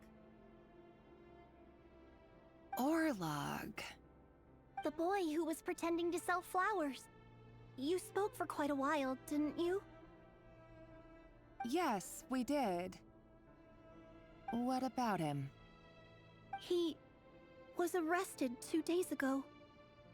Chances are he's already dead. He... I just don't get it! After everything he's done, why do you still stand by him? Or does it mean nothing to you that people keep dying? No, that's not... Just hear me out. I need to go now, 𝓕𝓭𝓮. They're looking for us. You take care too. If you ever need a place to hide, come find us. Author 𝓕𝓭𝓮. Over the course of this week, the research object was subjected to interference for a total of 47 hours for experimental purposes. The results are as follows. All subjects of observation that were sent inside have now... The situation within is proving more problematic than anticipated. No progress whatsoever. What now? Won't you give me even a glimmer of hope? Things are getting worse by the day. I have to find a way or we'll all be in danger. But if all this research comes to nothing, what then? Sooner or later, it'll be my neck on the line. But could he really bring himself to kill me? No. Surely he wouldn't have the heart.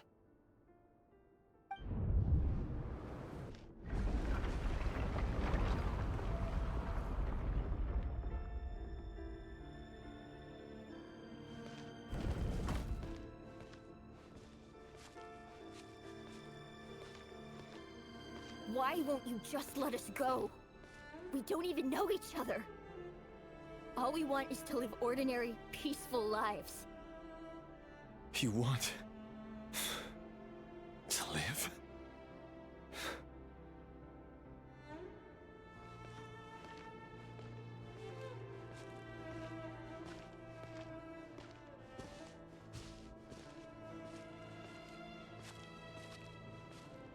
Yes. I just want to go on living. Is that really such an unforgivable crime?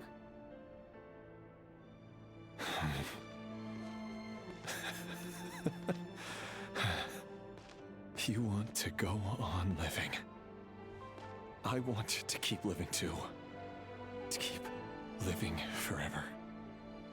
That's why I have no choice but to continue on the path I'm on. If only some savior would suddenly swoop down and change the way the world is.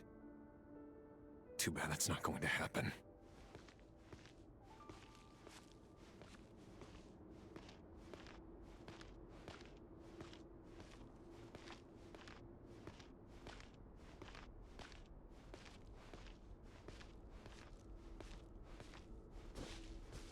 Imagine that. If there really were such a person, you and I wouldn't be standing here like this, would we? Today's files are in.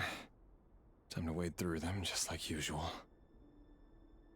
No, I don't get tired of it. It's my job. And not only am I lucky to have it, I'm good at it too.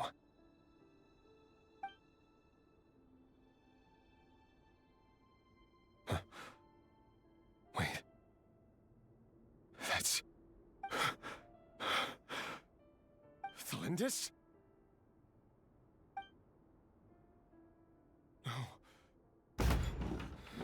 No. No! Why? But you bear no mark of the Crimson Moon. How could you possibly have anything to do with them? It cannot be! A diluted bloodline. Carefully concealed. I see it now. You've been living in the shadows just like me. What a fool I've been. Numbing myself with talk of justice. Even imagining my friends would back me up. But in the end, 𝘕𝓸𝓸𝓸𝓷𝓵𝓲𝓰𝓱𝓽. Finster King! How far are you going to take this? From the direct bloodline to secondary offshoots? And then what?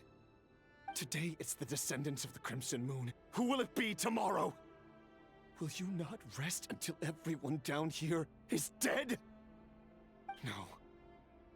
This cannot go on. This is where it ends. You're really letting me go? I am. As long as you can guarantee that no one will find you. Don't worry, I'll be extra careful. No one will know I was here.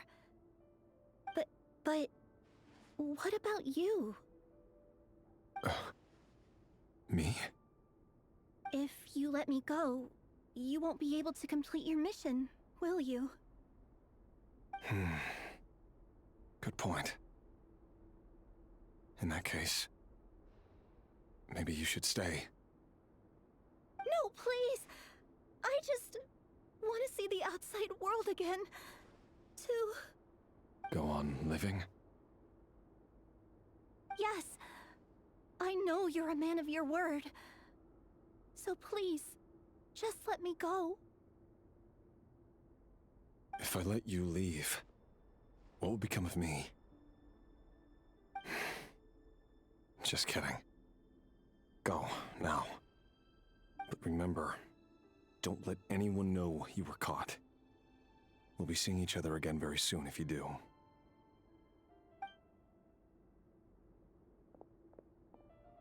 Even shadows in the dark must live by a code. But you can't save everyone.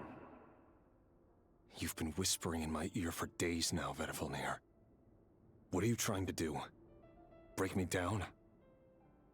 I only say this because you long for an answer to your problems. Let her go, 𝓕𝓸𝓸𝓸𝓸, or you risk losing everything. I will not abandon 𝓕𝓸𝓸𝓸𝓸𝓸. Then you'll need a little more vigilance and a lot more power.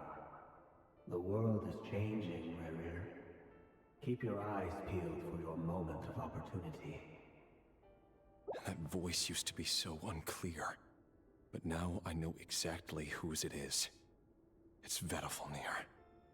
He won't tell me how to actually resolve any of this, but he keeps trying to manipulate me like a puppet. What's his game here? Tell me then, what will this moment of opportunity look like? And no answer. He's like a ghost. Always disturbing me when I'm on edge, but never answering when I need him most. So, the Eclipse Dynasty was purging, well, massacring the descendants of the Crimson Moon. And it seems like it was all connected to the 𝘧𝘪𝓭𝓮𝓭's research. The king's obsession with abyssal power left the future of 𝘕𝓸𝓭𝓮 hanging in the balance. No wonder every aspect of 𝓕𝓸𝓭𝓮's life was so unstable. And it looks like this 𝘕𝓪𝓸𝓸𝓸𝓷𝓵𝓲𝓰𝓱𝓽, 𝓕𝓸𝓪𝓭𝓮's would-be fiancé, herself belonged to a sub-branch of the Crimson Moon Dynasty's descendants. It almost defies belief that a couple like them could hide the truth from each other for so long. If the 𝘧𝘪𝓭𝓮 hadn't intervened in such a drastic way, they might have gone on deceiving each other for the rest of their lives. And why does 𝘧𝘪𝓭𝓮, Dainsleif's older brother, keep talking in 𝓕𝓸𝓭𝓮's head? This guy kept more secrets than I ever imagined. The human mind is like a vast desert of shifting sands. When you follow the flow of someone's memories, you only ever see the parts they're willing to let surface. Time for something a bit more creative. We've been inside 𝓕𝓸𝓭𝓮's mind this whole time, building up a picture of his psyche. There's already enough clues on the board to start reading between the lines and mapping out the rest. Now, we can finally begin to put the pieces together. Sure, it'll only be a reconstruction, part simulation, part reasoning, but it's usually pretty accurate. Once we've built up a cognitive profile, we just need to cross-check the logic behind his actions. And then we'll be able to take a sneak peek at whatever it is that 𝓕𝓸𝓭𝓮 has really been hiding.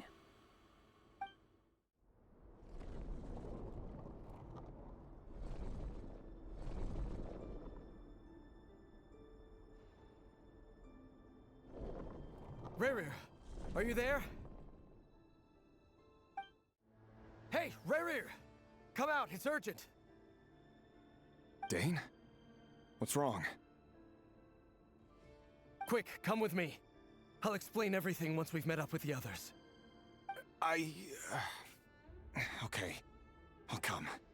But the 𝓕𝓸𝓸𝓸𝓸𝓸 is still over at the Universitas. I'll need to leave her a note. All right then, but make it quick. I've never seen Dane so worked up before. Whatever this is, it must be big trouble.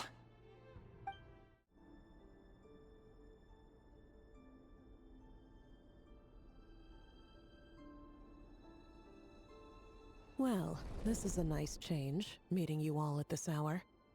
When men and women of ambition can speak face to face in broad daylight, I say that's a big step forward for our dear 𝘕𝓸𝓭𝓮. Don't be ridiculous. We do not fear the day. Why would we seek refuge in the night?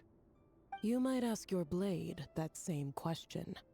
I'm told it prefers the cover of darkness. The word on the street is that 𝘧𝘪𝓸𝓸𝓷𝓵𝓲𝓰 only strikes when he has an unfair advantage. But that is patently false. I see you're missing an arm and a leg. Surely only a fair fight could explain that. If this is your way of offering me replacement limbs, believe me, I'll take them. Oh, we can certainly discuss that. With bioalchemy, anything is possible. Assuming I have your full support in my research. Lunatic. 𝓕𝓸𝓸𝓷𝓵𝓲𝓰𝓱𝓽. What brings you here? Why, 𝓕𝓪𝓭𝓭, of course. He invited me. Please, cast aside your apprehensions, Miss Rhine-daughter. Whatever the rumors may say, I am but a humble servant of the king, and I can assure you he affords me no greater convenience than he does you. Well, the 𝘕𝓸𝓸𝓷𝓵𝓲𝓰 won't stop fawning over you. So at least some of the rumors must be true. You're clearly doing well for yourself, so drop the humble servant act. It endears you to no one. You're president of the 𝘕𝓸𝓸𝓷𝓵𝓲𝓰, the chief royal mage known as the Wise by royal appointment, and by far the most favored among the 4 pillars of 𝘕𝓸𝓸𝓸𝓷𝓵𝓲. Vice President Veidt doesn't even try to hide his envy when he sees you. My success is the product of hard work and good luck. It's as simple as that. Were the king not such an extremist, I hardly think I would have received a senior post at my age. Of course, no job is without its gripes. Serving a king like ours can be a challenging task, as I'm sure you can imagine. And as for 𝘕𝑛𝓸𝓸𝓷𝓵𝓲, in missing out on the presidency, he's dodged a mountain of stress. Like everything else in life, it comes with pros and cons. You're all here. I apologize for the short notice, but it was an emergency.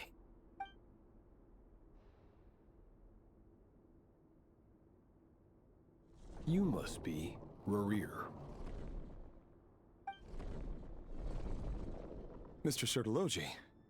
Yes, I handled your case file during your sentencing. Nothing personal, of course. I'm pleasantly surprised that you remember me. You're clearly a person of substance if you've been invited here. But 𝓕𝓪𝓭𝓮, you'd better have a very good reason for convening this little gathering. It's my brother, 𝘕𝓸𝓭𝓮𝓰𝓱𝓽. After he spoke at the court this morning, the king was so infuriated by his words that he had him blinded in both eyes and thrown in prison. 𝘕𝓸𝓭𝓮 in prison? Strange. I thought the king trusted him and 𝘕𝓸𝓸𝓸𝓷𝓵𝓲 more than anyone else in the world. Does this mean the king's circle of trust just got even smaller? It has nothing to do with trust. It's about what the king wants, which is as clear as day to anyone paying attention. I simply appease him, because it's in the best interests of the 𝘕𝓸𝓸𝓷𝓵𝓲𝓰. And also because you're slimy. 𝘕𝓸𝓭𝓮𝓰, perhaps less so. But still, a visionless visionary? It rather inclines me to think that qualifications are not what get you ahead in 𝘕𝓸𝓭𝓮. Do you honestly think this is an important discussion to be having right now? Dane, what are you planning to do? Rescue 𝘕𝓸𝓭𝓮, I assume. Correct. It will mean storming the palace by force. Tonight. I need all of you on my side. That's far too dangerous. And don't forget, 𝓕𝓪𝓭𝓮, you're captain of the royal guard. You swore an oath to the throne. You've been planning this for a while, haven't you? I have no desire to commit treason. But whatever critique the king may have of 𝘕𝓸𝓭𝓮, disfiguring your most loyal subject for putting the best interests of his court and nation first, this is not the conduct of a wise ruler. My blade will force the king to see the error of his ways. So, 𝘕𝓸𝓭𝓮's prophecy enraged the king. I'm sure it wasn't what he wanted to hear, but if he won't take counsel even from the visionary, that is deeply troubling news. The extent of His Majesty's madness is now all too clear. The question is, how does a man like me get out of this situation unscathed? You have noble ambitions, Dane, but I'm afraid they don't do much for a guy like me.